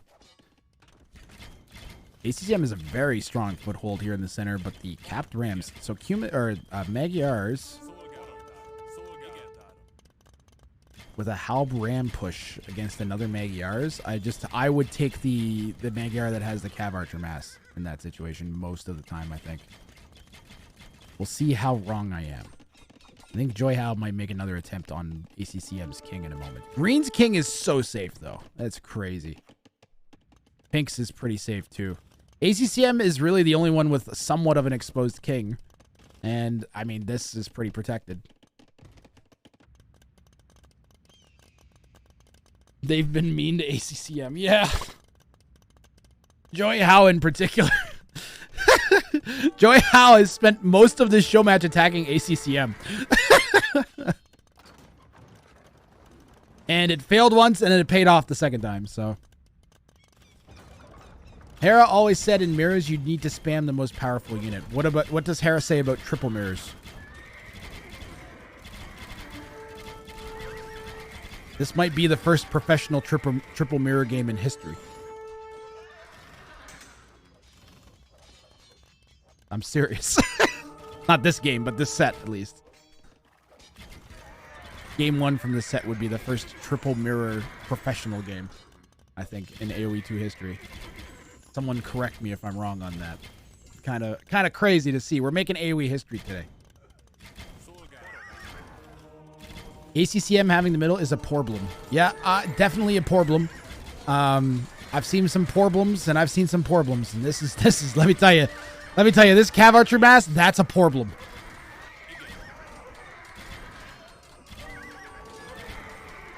I think the Halb ramp push is doing pretty good here. It's not sustainable, though. ACCM can just make more cav archers. Like, ACCM's gold is trash at the moment. At least until this gold pile in the center is depleted. You can just afford to make these forever. As long as he doesn't lose position. ACCM will care way more about holding this position than his army, as long as he can remake his army. Fully upgraded cavalry archers get recurve bow. Paladin is just fully upgraded. Yeah. They don't get a like a bonus attack.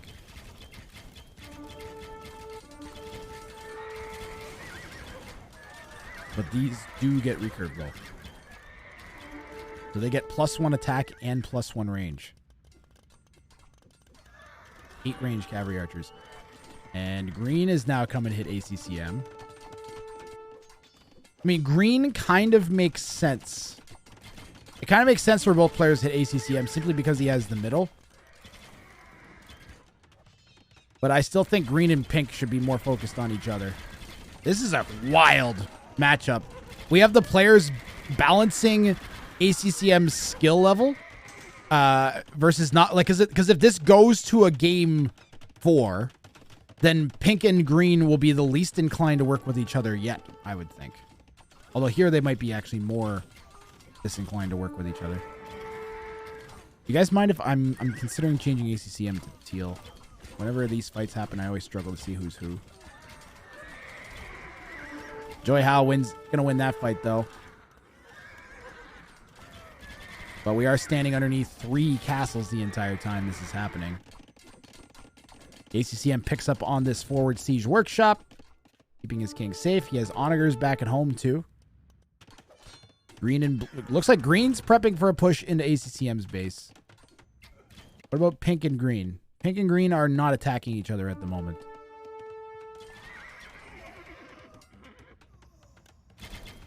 If green and pink focus on each other, ACCM will just smash them. Well, that's why we're in such a stalemate here. Is if green and pink attack each other like they probably should, which makes sense given the score in the best of 4, then ACCM will win this fight. They don't want ACCM to win because then ACCM's 1 victory away from winning themselves, and you're not going to know if your opponent will work with you next. And then also, but then ACCM is looking like the strong player in this game at the moment. Has the center, has an insane cav archer mass. So I can't even tell you what the right meta decision is. I literally cannot tell you what any of the players should be doing in this situation. I can only tell you what they are going to do or what they are doing. And this is a pretty crazy situation. I think I can move this 1 in either. Yeah, we'll go. So maybe I'll go. See because if I move it 2, then everything gets messed up. We'll go red.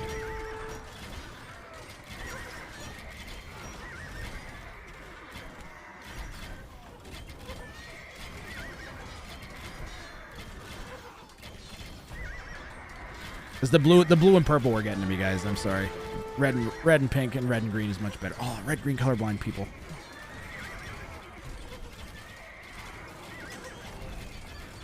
Ooh, the double push from pink and green. ACCM needs to like kind of outright win this fight so that he can go and defend against green. Oh, aggro the castle onto the trebs. 1 treb goes down. ACCM trying to repair to keep this castle up. Gets the other trebuchet. Sick play from ACCM on the right side. He's kind of sacrificing this north castle to green. And now we're in a straight 2v1 with pink and green basically all-inning ACCM. And ACCM defending like a madman. He's lost his forward gold bills. He has no one on gold right now. We'll check the relics. AR12 has 4, ACCM with 1. That cav archer mass is serious. Green, though. Green with, oh my goodness, 28 elite Magyar Hussars and 38 cav archers, but 66 Magyar Hussars in queue. Coming around to try and help purple on this side.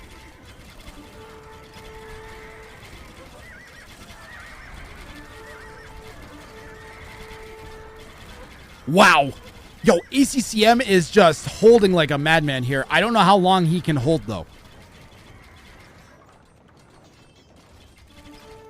I wonder if he can somehow strike out at one of his two opponents while this is going on. Pink is so walled in now.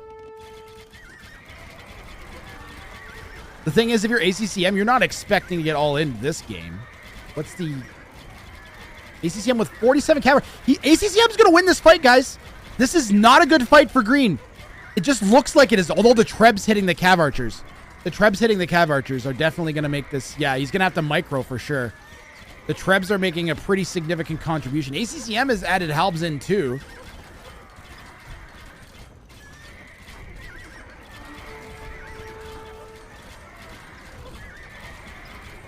The halbs are popped.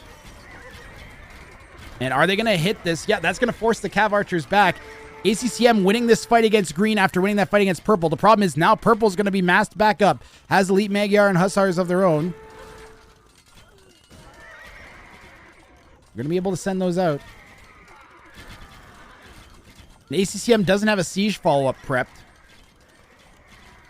Still has 3 castles at home, but losing those forward castles is going to really slow down that forward Treb production. Yo, survivalists.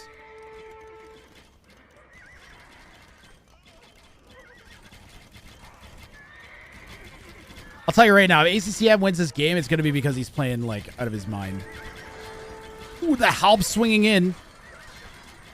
He's going to try and pull green's army back while this fight is happening. Sick plays from ACCM. It's kind of working. I think green thinks somehow that ACCM has a way into his base. Yeah, he's kind of misreacting a bit. ACCM was even creeping a Onager, I think, in to try and hit the cav archers. Purple swinging around to the south, throwing their own archery ranges down. Ooh, the Onagers are exposed to the Magyar Hussars from green. Green has breached part of ACCM's base in the north. And the concerted double push from purple and green is definitely having an effect on ACCM here. But ACCM has maintained his pop above both of the players and has somehow maintained his position in the main gold. I don't know for how much longer, but he has been successful in holding both green and purple off. He hasn't lost position. He's lost 2 castles, but he hasn't lost his forward position. And he's going to clear that little forward from green in the north up. ACCM has dropped some villager pop, but that really just gives him the army that he needs to vend against 2 players. He's going to go forwards and hit red with these halbs. And that took that fight under the castle. It's not going great.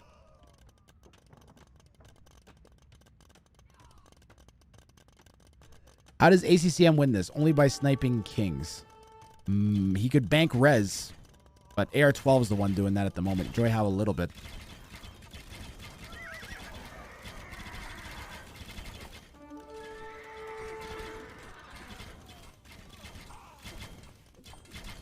Magyar halbs are trash in there. Yeah, they're the trashiest trash. This is a Hussar CA war. Probably we're gonna see, I would guess, one player with like 100 Magyar Hussars and Hussars, mixture of that at some point. If it goes long enough. I hope it doesn't go that long, because that means all this gold will be gone.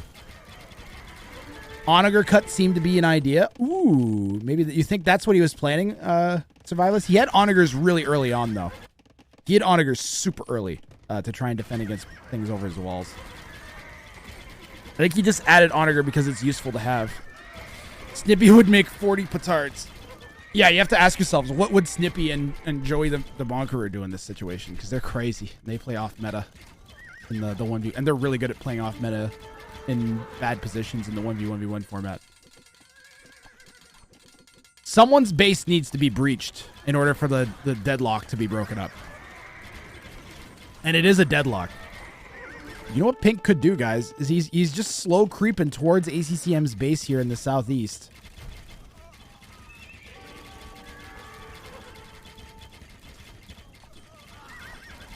AR12 has 72 elite Magyar Hussars queued. ACCM has 50 elite Magyar Hussars queued.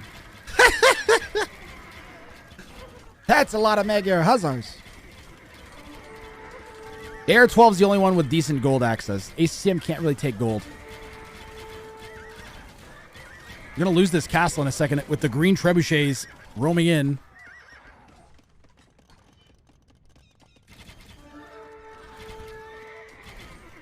And could ACCM come with a rear snipe here? Has units creeping in from the back. Could sandwich green in a pincer move. Cuts off reinforcements. That castle's dead. ACCM's not even going to bother to try to save it. Doesn't have a stone. Isn't going to buy. And the pincer move. It looks like a pretty good fight for ACCM. He has some fight units that aren't fighting, but I don't think it's going to matter. That was a pretty good fight for ACCM. Green's going to win-ish. I feel like that was a good trade for ACCM. I don't know if it's going to continue that way. Green's going to come forwards and drop a castle.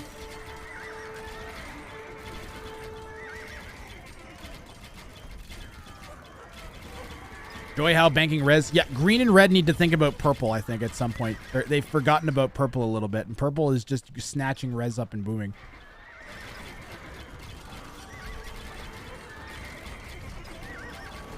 Yeah, survivalist. You might want to let... If you want to do me a favor, you could let your opponent know that the set's still going.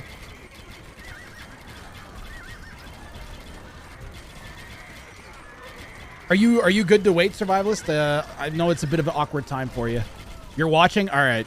If you guys are good to wait for AR12 for after this, then that'd be ideal. But if you have somewhere to be, just let me know in the Discord. You're awake now. Okay. Yeah, I know that. I know that. I know that feels survivalist. We've got a tournament game coming up after this. Oh, purple's gonna come up. Juyhou, man, I love Juyhou. Straight up, I love Juyhou's style in this. He has been the funnest player. I'm so glad we got him in this show, man. I saw him sign up. I was just like, yes, because he's so aggressive. But he's also done some wild plays and crazy betrayals you would not expect at all. And green is... I think this is because pink wants the center, guys. He doesn't want green having a good foothold on the center instead of red. Yeah, he's going to come in and he's going to push. We're in a proper 1v1v1. I love the games that are like this. For it to happen in this game in particular is weird, but also amazing. Usually you'll see games like this when all three players have a win. Not when it's like imbalanced like this. But both of the players are so worried about ACCM. This is a crazy fight. Purple's gonna push in. Green and red are still smashing into each other. Purple's just gonna sweep through in a minute. Purple's selling stone. Oh, it hurts my soul. Oh, my soul is on fire. Purple sell. What did we need the gold for so bad? What did we need the gold for? Rams? Is he going to try and ram into ACCM's base here? Or is he going to hit the center? Oh, God. The stone market abuse is hurting me. There's no good fight here. For anybody. This is chaos. Green's hitting red's villagers. ACCM went to try and snatch any gold he could get. Now he's being forced chased down the hill. Green has the stronghold on the center. And now I think ACCM and purple should work together to push green off the center. This is a great game. Skirms! Those don't have a future. Those are very not. We'll just turn away from that. We'll watch this instead. As purple's gonna clean up a bunch of ACCM's bills. Is ACCM low on wood? He's still got all that wood. Oh no, it's your kingpen though. He doesn't want to attack his kingpen wood. He'll have to actually build a kingpen, and he doesn't have stone anymore.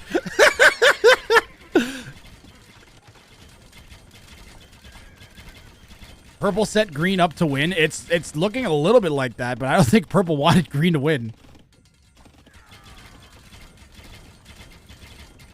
I think purple and red should work together because right now green is in such a strong position. But I really think purple and red should work together to take out green. That's, I think, the play. ACCM now should sit and bank res. Oh, oh, that's so many units. Are we going to ram? No, that's an onager.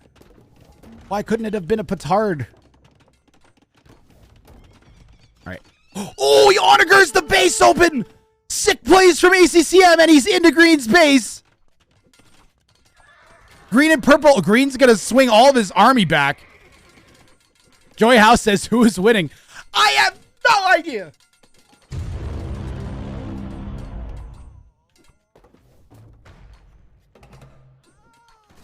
ACCM says AR12. I mean, for how long, ACCM?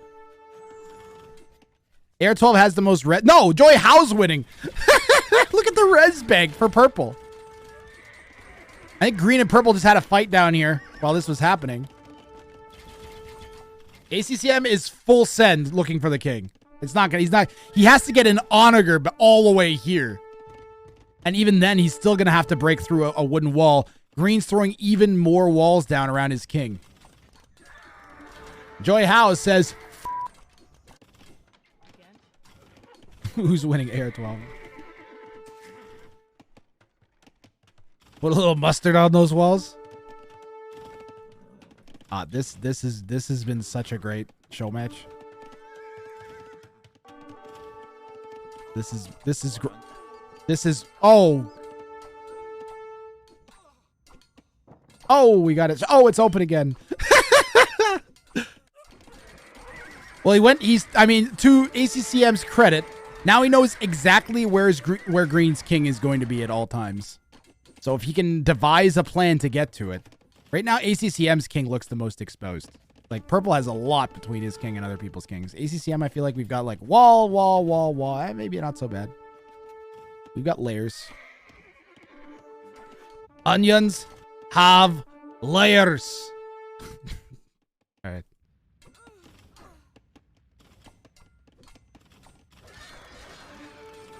Chat, who do you think is going to win now? Never mind your predictions at the start of the game. Who do you think is going to win now? My money's, I think I'm leaning towards purple. But just because of the banked res. But AR12 has access to gold. ACCM playing the passive game now. ACCM has a relic. Banked res is strong. Yep. But ACCM has a relic. I think AR12 has 4 relics. Paladin for AR12. Paladin. And AR12's in a position where he could go Paladin heavy Cav Archer. With all of this gold in the center. And the banked heavy Cav Archers, he's already got 30 of them. There's another 23 in the queue.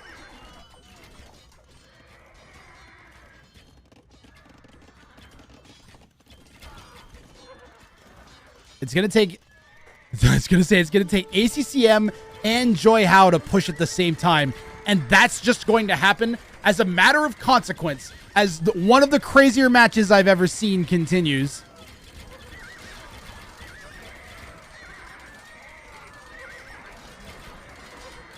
This is the typical deadlock that we try to break up, but with, like, now you're seeing, this is Wrang of Fire 2, okay? This is Wrang of Fire 2. Because the kings are almost meaningless now. Everybody's got a king in a corner. This is the most irrelevant the kings have been this year, is this game. Straight up.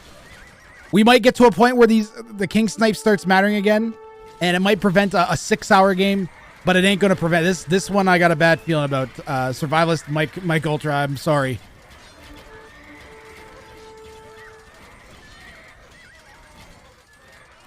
Siege Tower and 4 petards. There's definitely options here. There's definitely options.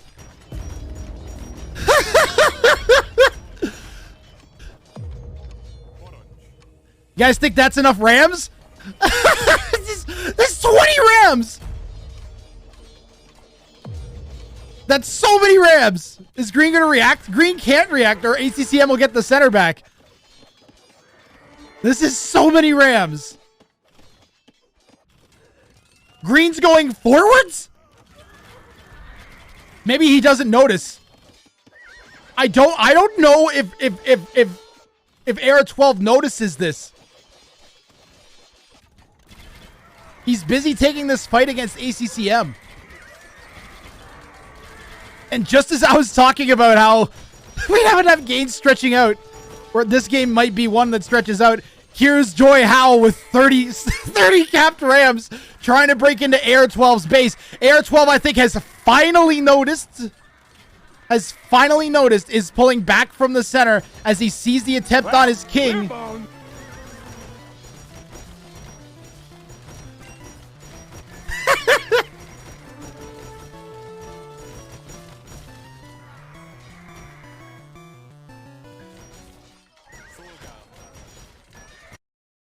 All right, that king is nice and safe.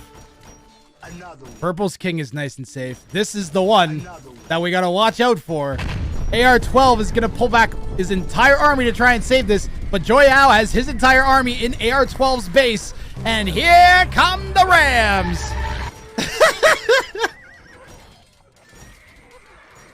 This is what we've been waiting all game for, and now AR12 is on a clock. The pathing of the Rams is hurting my soul. ACCM, push! Push! Push ACCM! He's already dead. We're getting closer. Ever closer. ACCM hitting Green's walls over here. We've got 3 layers of walls left. Gonna be 2 in a second.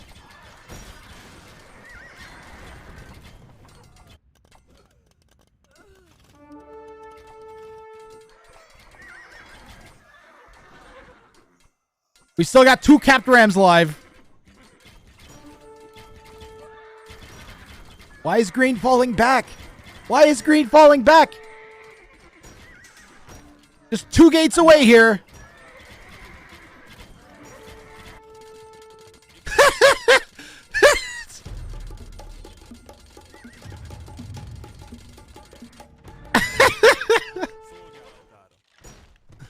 Last gate. AR12 is in trouble. Juyhou's huge ram push might actually work here. He's got forward archery ranges for forward cav archers. He's only going to need like 2 or 3. Gate is at 50% HP here. AR12 cannot remass. He's down at 60 vills. AR12 might be dead here. Yeah, AR12's dead, guys. This push from Juyhou. It's going to be Juyhou versus ACCM. And Juyhou with the sick ram play is going to take out AR12, who had such a strong position. And now it's Juyhou versus ACCM. And will ACCM be able to force a game 4 here? Sick plays from Juyhou. What is Juyhou's res? Right there.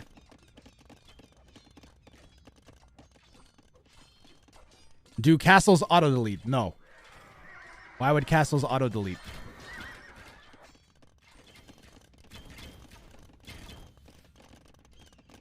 It's possible. Hold on. Are you saying that AR12 deleted the castle in the middle? Yes. No, these were... I think Green might have been trying to delete stuff to move the king. Or he intentionally deleted so that ACCM would have the middle because Juyhou was killing him. This is Rang of Fire, guys. Players will do this because they're thinking about the next game. And Juyhou absolutely does, pardon me, AR12 absolutely does not want Juyhou to win. So he deletes his castles to give ACCM the center. Yes. And this is 200 IQ plays from AR12. Because he had to do that before his king got killed, don't forget. Yeah, no, not salty at all, guys. Yeah. This is a great play from AR12, using his position to help ACCM to guarantee the game 4. Because now if Juyhou wins, the game's over. Juyhou's going to take a stab at ACCM's king now. And this king's really hemmed in. Yeah, ACM needs to get it the heck out of there now. Yeah, because if this gets in, it's going to be trapped. And you're not going to be able to cut through unless you onager your own trees or something. And the question becomes, how is ACCM going to shut down the Halb Hussar push? Do you go champs here? You don't have squires though. ACCM has the center. You should be Cav Archer Hussar, but the problem with Halb Ram is it'll give you position, and also it's gonna break open the base, and then you're gonna let units into your base. Really messy fight here in the center.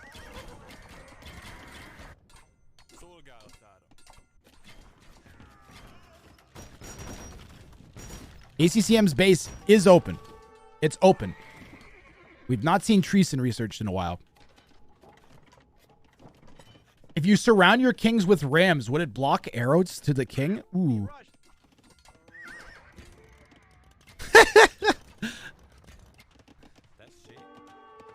Juyhou says, I know this is over. He has to try. Like, you have to try, Juyhou. Yeah. Yes. Yep. Yeah, you got to make an attempt at the king snipe here. Like, I think that's the right play. Is you full send army and try and track down the king. ACCM is miles ahead of it, though. He's got a whole separate king pen already built. AR12. Now, someone correct me if I'm wrong. I don't know if they fixed this, but I think even when you're dead, you can still delete your builds. Juyhou calls GG and lets it go to a game 4. That's probably the right decision. I feel like ACCM with ownership of the center is going to win this. That was a sick play by AR12 deleting those castles, guys. That was seriously a genius play from AR12 to force the game 4, which we are going to have now. So we got to get... You deleted your market too? Great call, AR12. We were remarking on the deleted castles in the center.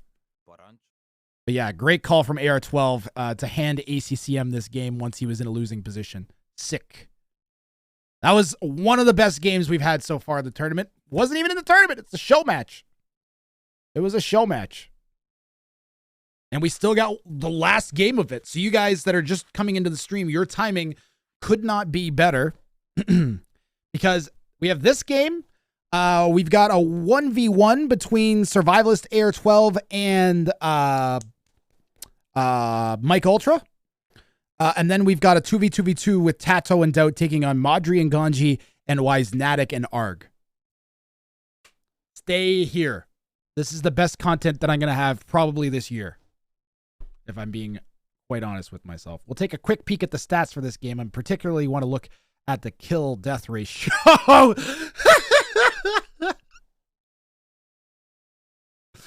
I'm not even going to say anything, guys. You can just look at that for a minute and check my my DMs and prep for the next. Oh, sweet. And Char sent me the mod that adds this scream. The villager deaths. Absolutely essential. I will definitely be putting that on. Look at the relic goal. That was the other thing I wanted to look at. It was AR12 with the 4 relics and ACCM. This is how important having one relic is, guys. Even one relic can be massive. Okay, I have to keep things moving because we got lots of stuff and we need to figure out what the next map and civ are for the players.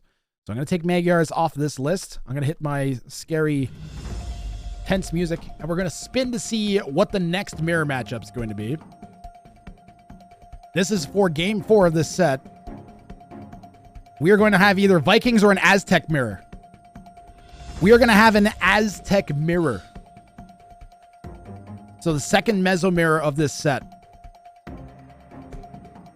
I hope you guys like monks. Monks and Jaguars, 14. Monks and Jaguars. And we are going to be having it not on Marketplace. Oh, God. Stop. Oh, God. Okay, infinite gold monks, 14. Infinite gold monks. At 16 GMT. Ooh.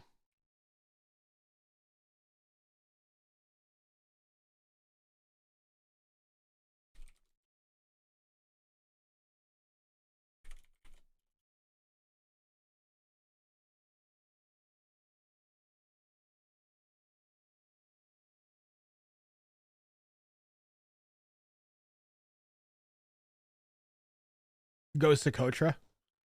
We could force them to Socotra game 4.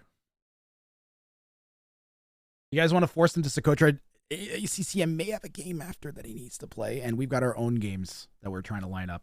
I might force him to go Socotra. I don't like disobeying the wheel, though. Let's vote. Chat will vote for Socotra.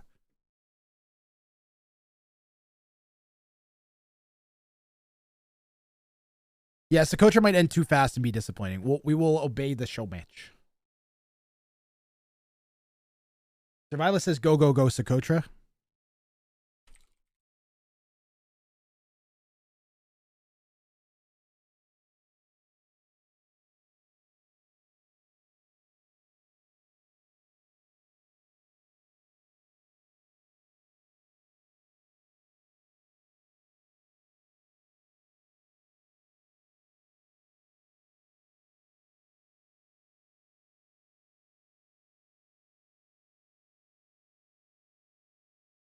I'm going to veto and say Socotra. We're going to make game 4 go to Socotra. When you will ever have triple mirror decider on Socotra. Yeah, pretty much.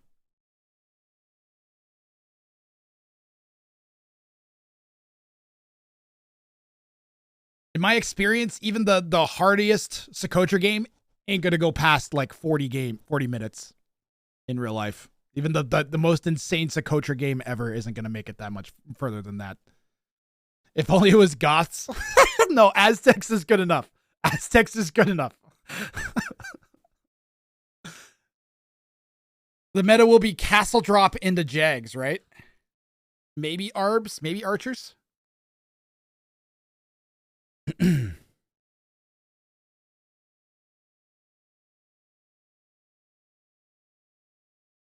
Plus, this will be fun. I think if I had to play a 1v1v1, I actually would want it to be on Socotra because it's easier to manage your two opponents.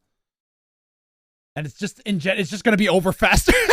It's not going to be a long, torturous 2v1. Like, okay, I get a 2v1. Okay, and I'm dead. That was such a great game 3, guys. That was some of the best AoE I've had in quite a while to cast and yell about. They are underway. I think they might have started already, guys. Yeah.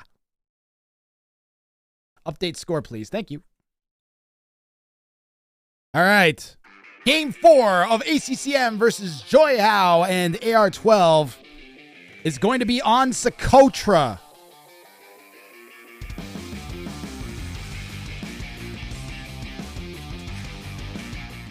They really started right away. Wow. Good job, guys. Thank you very much for getting things moving for everybody. So we're on Socotra in blue, ACCM in the west. We're going to change him to red again. ACCM in red in the west, Juyhou in the northeast in pink, and AR12 in the south in green. And this is an Aztec mirror. Players' kings are bumping into each other. And now we're in a deadlock. Everybody has won one game. No one is going to be inclined to help it. Like, I mean, you could say, well, pink and green should team up on red. But then you're literally letting ACCM decide which of the two of you is going to win at that point. Because then it decides, then ACCM's like, okay, I'm going to attack green. Green has been mean. If I was ACCM, I would probably attack pink, actually. Because pink has been very, very thorn in the side like.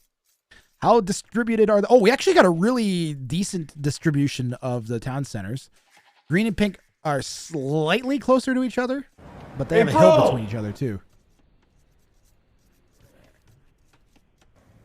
What's your question? My question is, what the hell?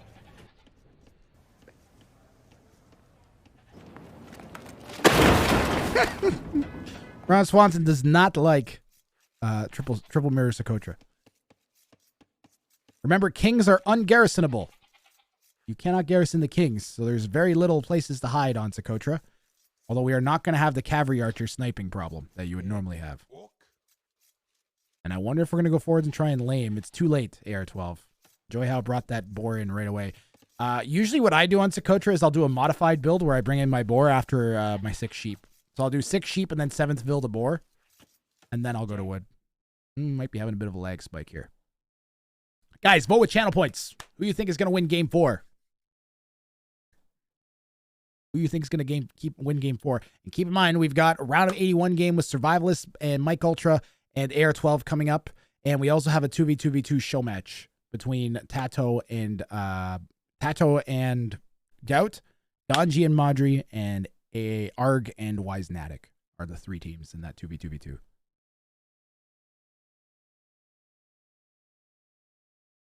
He said sorry, 1 second. Who did? Juyhou needs a moment.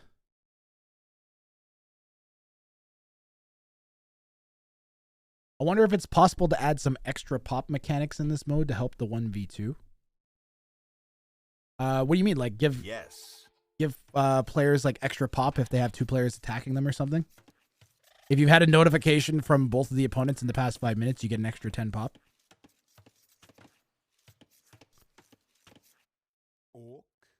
300 pop would be cool.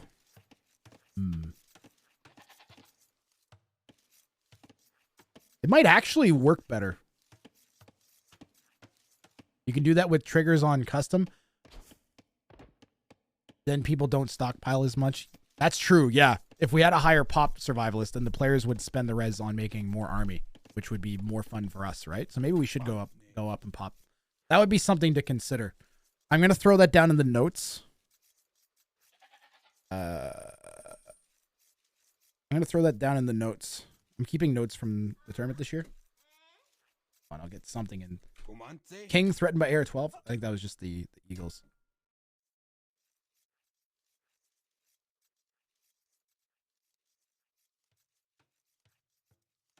Yep, that's another idea. If we could try that in a show match too, actually. We could try a standard 1v1v1 with 300 pop. That would be interesting to see as well. One thing that throws me off is the purple Aztec King has a teal frill. Turn this way. He's a teal frill. There it is. Throws me off a little bit. He's currently chasing down this ostrich. I might catch it. Go, go, go, go, go! Good job, Juyhou. Don't even make room for 200 pop. Adjusting to 300 means you make more useless houses. A monument to hold that gives population. Ooh. Ooh. Ooh. The ideas are coming hot and thick. The important thing is, though, guys, it can't mess up the meta that we've now established, because this is an incredibly seemingly balanced meta, in my opinion. You can't tell who's going to win any given set. If there's a low elo, a mid elo, and a high elo, I could not tell you who would win that set now. Maybe the first iteration of Wrang I could. Last year, you had a strong indication that it was going to be the mid elo in a lot of games, and the high elos had their work cut out for them. This year, I could not tell you. I could not answer that question. Who has the advantage? We've seen all 3 players go through. There are a lot of 2Ks that have, a lot of the does seem to favor higher elo a bit more than before, but not entirely. What if you have 2 kings per person? One thing I was thinking is that you make it so that if one player takes out another player's king, then you get a second king.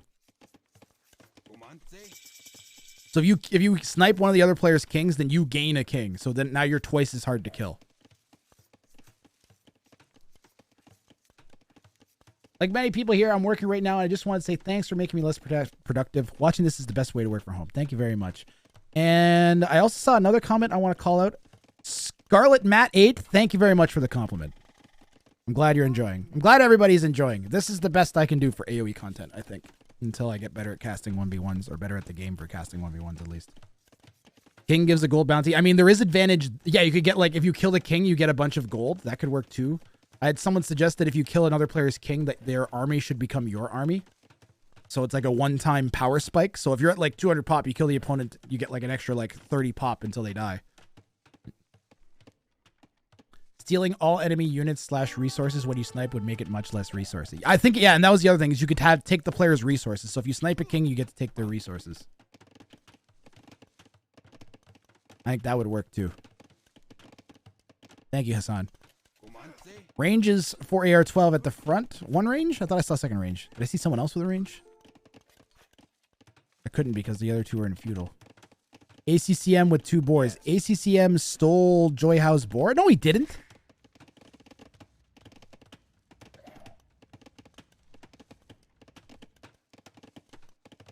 Juyhou didn't lose their boar. Juyhou is trying to stir things up, guys.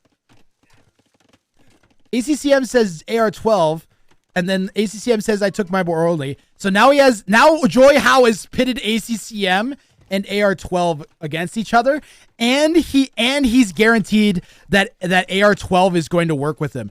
This is genius plays from Juyhou. That's how you manipulate people. Albatross dropped 5 gift subs, man. Thank you very much, Alba. Dude, thank you very much, Alba. Much appreciated. Albatross underscore X forced 5. One day my alerts won't break. RTX 4090. Thank you very much. Just so you guys know, I've already started saving up for RTX 4080 and or 90 and PC upgrade. I need a Threadripper and I need a 4090. Why does you need a 4090? Because I need stupid video RAM. I need video RAM and I need threads to stop everything from lagging. You get the whole army seems a bit much, but imagine you get X amount of their special unit like Teutonic Knights. That's usually oh yeah, that's true. Imagine you get a whole bunch of their special unit. That would be cool too, Grey Jedi. The cool thing is like these little like additional things now, they're all like little twists on the established format. I struggle to see how I won't run ungarrisonable kings every time I run a 1v1v1 now, for instance. Like I don't know that I'm going to find a better way of breaking the deadlock up. Green's come forward with some archers and is hitting ACCM's base. Remember, AR12 thinks that ACCM has 2 boars. AR12 says he's on stone and stone walling. ACCM's got a nice little base going. The problem is these 2 forward goals. Wow, look at this rear gold though. I didn't even notice the extra 2 there. ACCM with 6 tiles of rear gold on Socotra. We've got some protected gold for AR12. And Pink has got probably the worst base, but does have access to stone, which is important because you can get a castle down. ACCM should be first up to Castle Age, though. 50% of the way there. 30% of the way there is Pink. Green nowhere close. ACCM should go forwards and drop a castle right here if he can. A castle right here would give control of all of this. Problem is AR12 has these archers and is pressuring ACCM's base. It's actually really smart from AR12. It's going to prevent ACCM from going out and dropping that castle I was talking about. There's some solid suggestions in chat. Keep them coming, guys. I'm glad you're enjoying it. If you think of a weird way to mix the format up, you can post it down in the YouTube comments too, YouTube. And anyone from my stream that has missed any of the past action, it's all this whole show match will be up in one big chunk probably. I might put each game up individually and put it in a playlist, but the set will be one. It'll be one video. The set will be one video. So head to the YouTube. You'll be able to catch up if you missed. And do me a favor and hit those stupid buttons that all of the YouTubers tell you to hit. They help a lot with the algorithm crap. But only do it if you genuinely want to comment or like. Don't feel pressured to do it.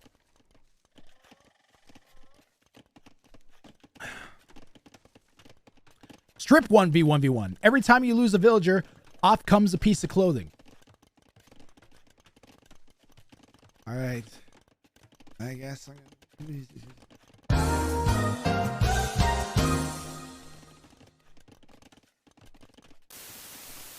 I've been told by my producer I'm not allowed to get naked on Twitch.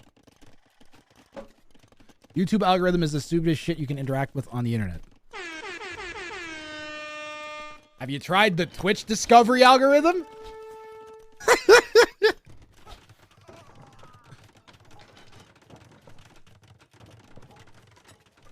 ACCM coming out and grabbing relics.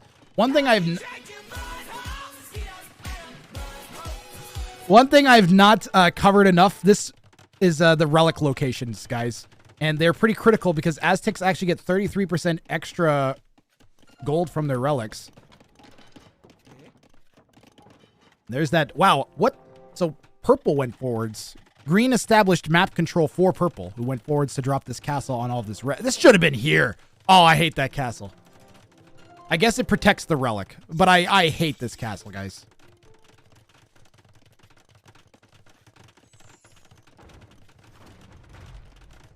Juyhou says question mark. AR12 says castle. I think AR12 flared the Juyhou. Another relevant bonus we're going to see here is that Aztecs get extra HP on their monks for every tech they research, and I have a feeling we're going to be seeing quite a bit of monks. Basically, the meta here should be monk jaguar, I think, in a mirror, right? Aztec mirror. You're gonna want you're always gonna want monks as the Aztecs in a mirror because you're gonna be fighting two people at once. So you're gonna want to convert one person's army, attack the other one with it. In my opinion, at least, you're always gonna want some monks. But in particular, you're gonna want monks for the relics. And your opponent doesn't have cavalry; they don't have light cav, so their best option is going to be to make eagles, which are inherently slower. A lot of pressure here from ACCM. AR12 is trying to, like, boom in response, maybe? Second town center going down.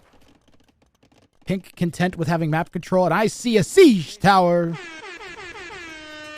Monks and Jags to prevent eagles. Yep. Does anyone use the Twitch algorithm? A sharper guy, my channel literally only exists because it's been recommended to people that then decided to click through and actually try my channel. Usually because my thumbnails were ridiculous. Oh! AR12 just about lost those archers. Microed them back. ACCM grabbed a Vil with that conversion. Now has 2 forward Vils. Wait, Aztecs don't have cavalry archers. That's right. That makes the snipes even more interesting. That was why I wasn't upset when I saw a second Mezzo, especially on Socotra. A second Mezzo Civ picked for the 3-way mirror.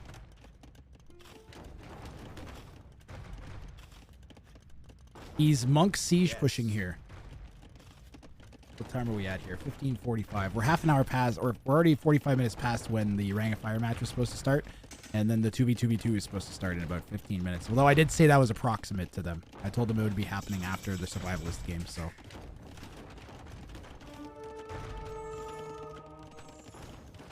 And the survivalist game is just a single game because it's the round of 81 game. Red has a... Oh, big attack. Wait, what? That did no damage to those archers. What?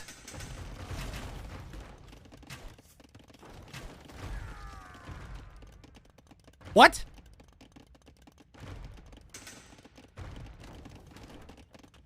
How did that do no damage?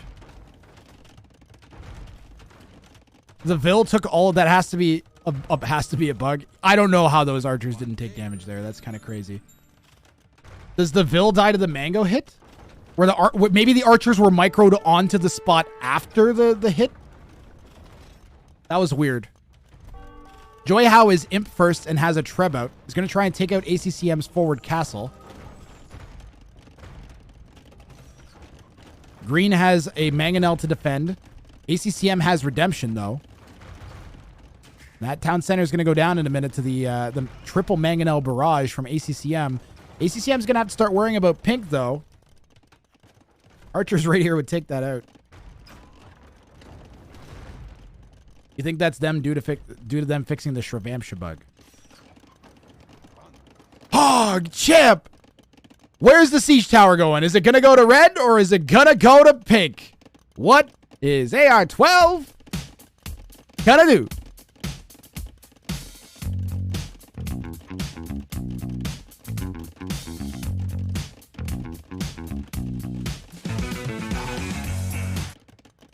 All right, I'm pretty pumped about the siege tower.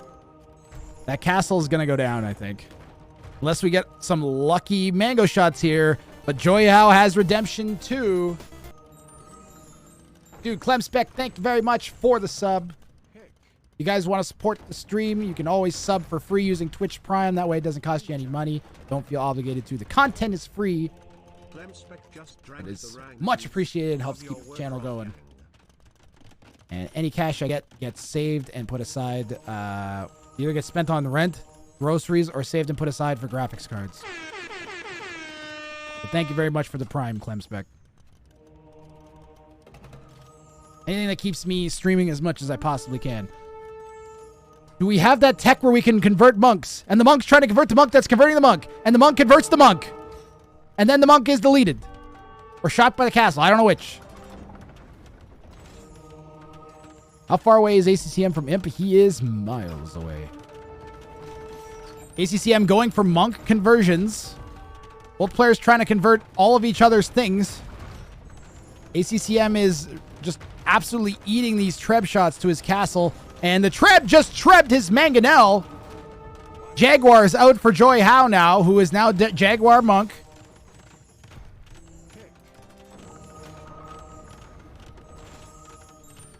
And the monk madness continues here. This has bought green time. Green is not up to Imp, by the way. Fast Imp from Juyhou. What's the relic count? Juyhou has 3, ACCM has 2.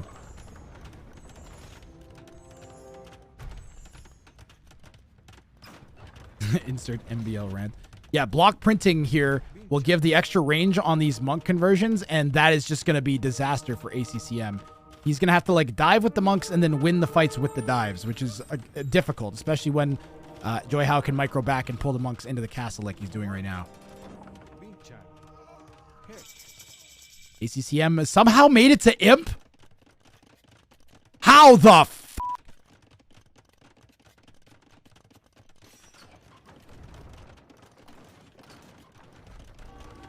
What?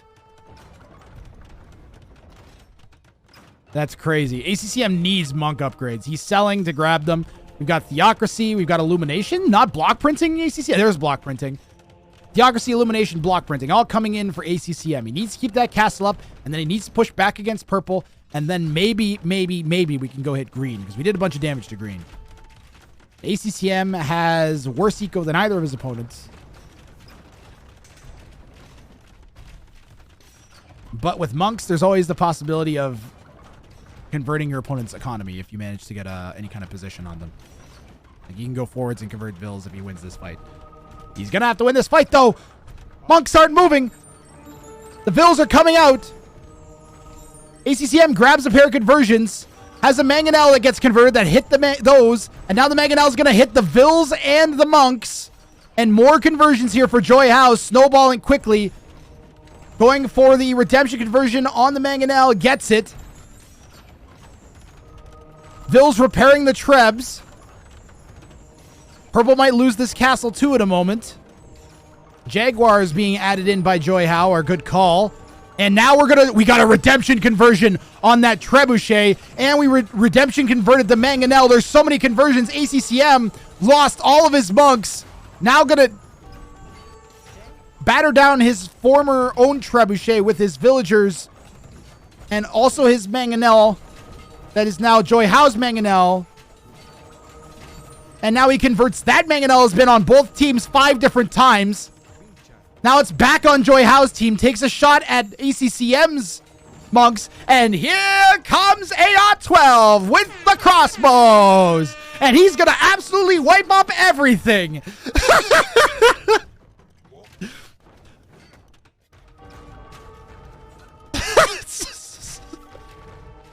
This is nuts.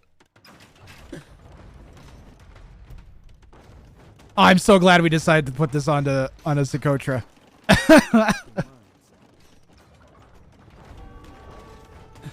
What is this game? AR12 coming to party like behave. We've got 5 monks converting 1 monk. He's got Theocracy though, so it's not the end of the world for ACCM. Does ACCM have any options here? ACCM's in trouble, guys. He needs that gold. If he could get some treb conversions, I don't even know what you do here. He's gonna TC. He's gonna TC this gold over here. This is madness. How's AR12 doing? AR12's caught up in eco. Still not on the way to Imp, but has 4 TCs down somehow. Looks like Green came out to try and pressure this from ACCM. ACCM is like... Green is just not attacking anybody. Green's like, please, I don't want to die. Leave me alone.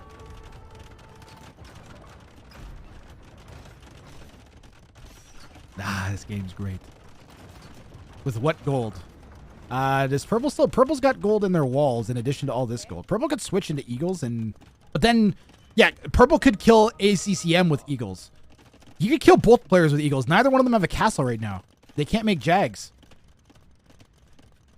And the play for Juyhou right now is an eagle switch. He already has a lead eagle. He has the barracks down. And are we about to see a full eagle flood from Juyhou to take this show match home?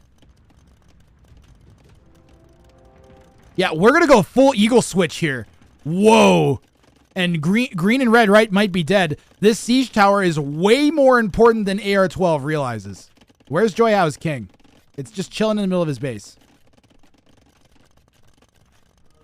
You got to send... Yeah, you have to send this to purple's base. No, you jumped the wall! Oh, God. Yes! Jump the wall!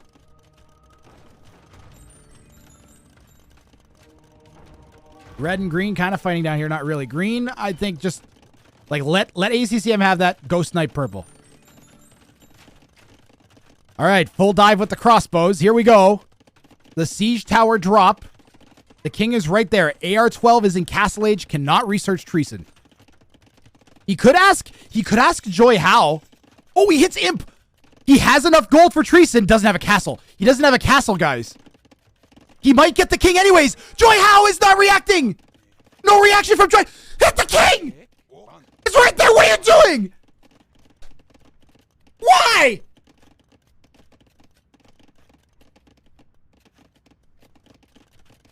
What are you doing? It was right there. Purple hasn't reacted at all either. What is happening?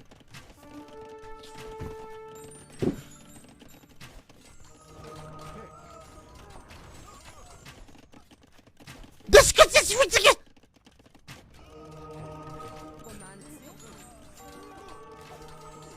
The game is just... Why? Oh my God!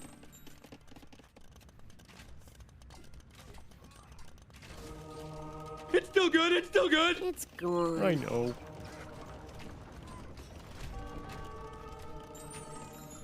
Well, we're boned. I can't even believe what I just saw, honestly. Purple should be so dead right now. Why? And now purple's diving green. Green's king is over here.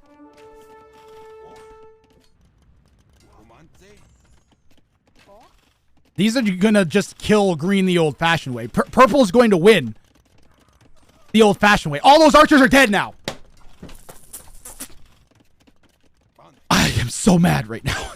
I'm so angry. Oh my God. I am shaking with rage. I have such an anger. I'm so frustrated right now. That's got to be the best king snipe that didn't happen. Top 10 king snipes that didn't happen. Right there. Oh my God. That would have been a contender for best snipe for sure. Okay, surely it won't happen a second time, right? Surely it won't happen a second time, right? Oh my God. The eagles are slower than the king, right? No, they're slightly faster. The elite eagles are slightly faster. The elite eagles are slightly faster than the king.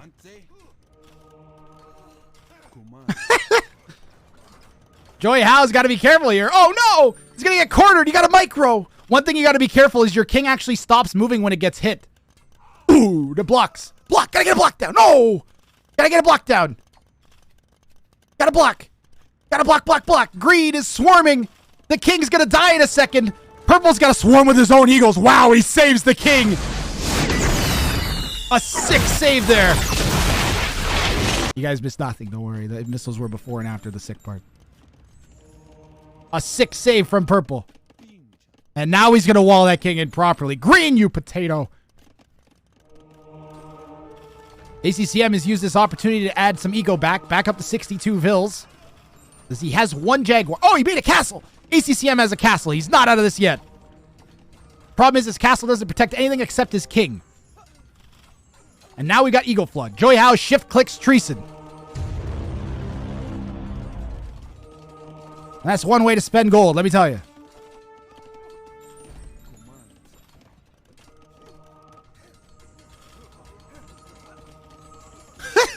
Yakety sex. Is this? No, that's not open. Archers could end it, though. If Juyhou got, like, 2 crossbows over there. Where's that king? King's down here. Green's gonna have to wall it in from the eagles. Yep, gonna have to wall that king in, Green. Sometimes it may be good, sometimes it may be shit. Accurate. You think it's a bug? There's no way he had that much gold? Okay. It might be every time you click it. It's alright. I harassed capture agent into releasing this early. I don't think that was actually the reason. I think there was other reasons. I just got lucky, but if that's the case, whatever. Maybe I'll mention that to capture age people. Actually, wait. I thought I saw serums. Did I see serums in here? I thought I saw serums. Thought I saw someone from CA in here. My brain is goo from the Tempted King Snipes. You're here? Is that something that can be... I don't know. I have no idea the procedure for this. I'm going to consider it a way. Good morning, Wrang. How you doing, Stiglitz? You joined at a great time. So, ACCM has Joy. What? Barry the Beaver wants to say something.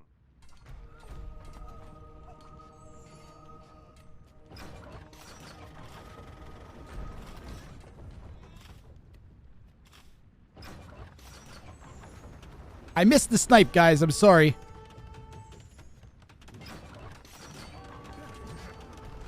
You guys want to see the snipe? I got distracted by a chat moderation issue.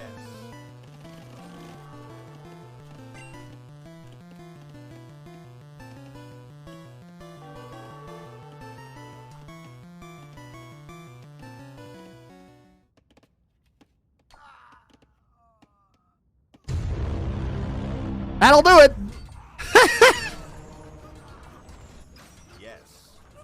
Juyhou is dead. Ooh, we could go out and convert all these trebuchets. The Hero Eagle. That is the second time. That is the second time that we've seen a failed edge wall kill someone on Socotra. That is the second time this tournament we've seen a failed edge wall on Socotra kill a player. If you're on Socotra and you're going to wall to this rocky edge, you gotta be careful because it looks like it's connected when it's not a lot of the time. Now it's ACCM versus AR12. And did AR12 just guarantee themselves a loss here? I don't know. It's up for grabs for sure. The one advantage is that ACCM has a castle and AR12 doesn't. AR12 saved himself from the outrage of Twitch chat.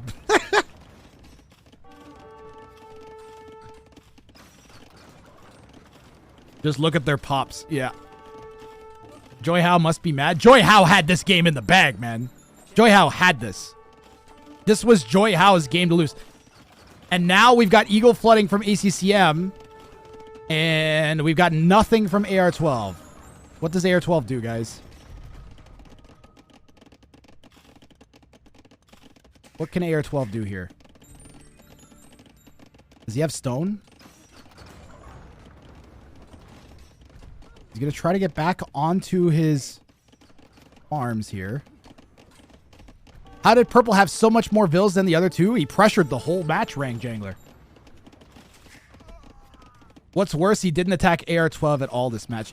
I mean, Juyhou, they had a bit of a... They had some stuff back and forth. They were going back and forth over a few things. This was the most proper 1v1 that we've had. These trebuchets are so auto-aggroed to, like, everything. Ooh, ACCM is going to convert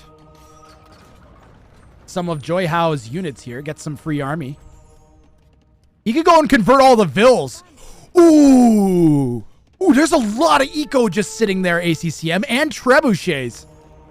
Yeah, he's going to go convert the trebs. And ACCM is going to take the remains of Juyhou and send it at AR12. That's sick. He can grab Vills. He's got Trebs. There's Eagles. There's anything you can imagine. Why are there spears? I think AR12 is picking up on ACCM coming out and converting all of this. These monks so far, they have 80 HP, so they're pretty chonky.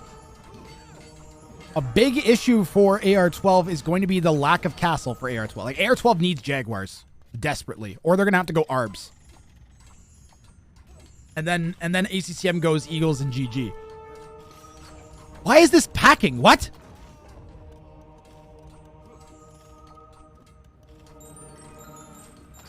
And now we just got another pair of Trebs for absolute. We got a pair of Trebs for free. Green has stone under his base. He's got this stone. We still have a siege tower. Where's that? Oh, that's in Q. He's making a new siege tower. I thought that one was still alive. All right, AR12 has a hope and a dream. And it's in the shape of a giant rectangle with 4 wheels. 6 wheels. It's got 6 wheels? Oh, man. I was not aware of the 6-wheeled nature of the siege tower. Traitorous Trebs, they take out the castle. ACCM's buying stone. So we're going to have a castle drop here from ACCM, or is he dropping it? No, he's dropping TC. TC on the gold. Ooh. The relics are up for grab now, too. And we've got a siege tower with 3 eagles in it. That's all we need. Where can we get that to? ACCM's open. You could just drive into ACCM's base.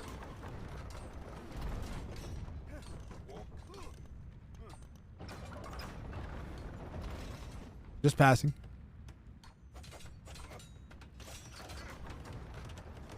Does redemption work on siege towers? You have to stand next to a siege tower to convert it? Nope. You can convert siege towers at range? What? ACCM throwing some walls down. It's going to keep those eagles out. Enemy spotted. Okay. The ultimate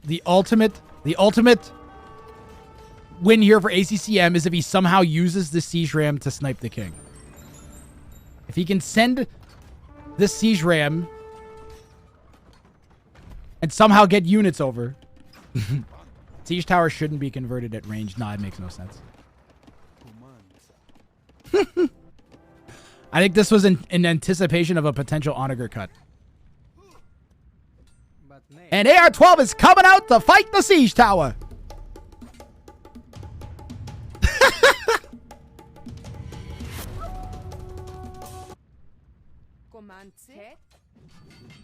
Oh my goodness. Okay. GG. Where's the king? Where's the king?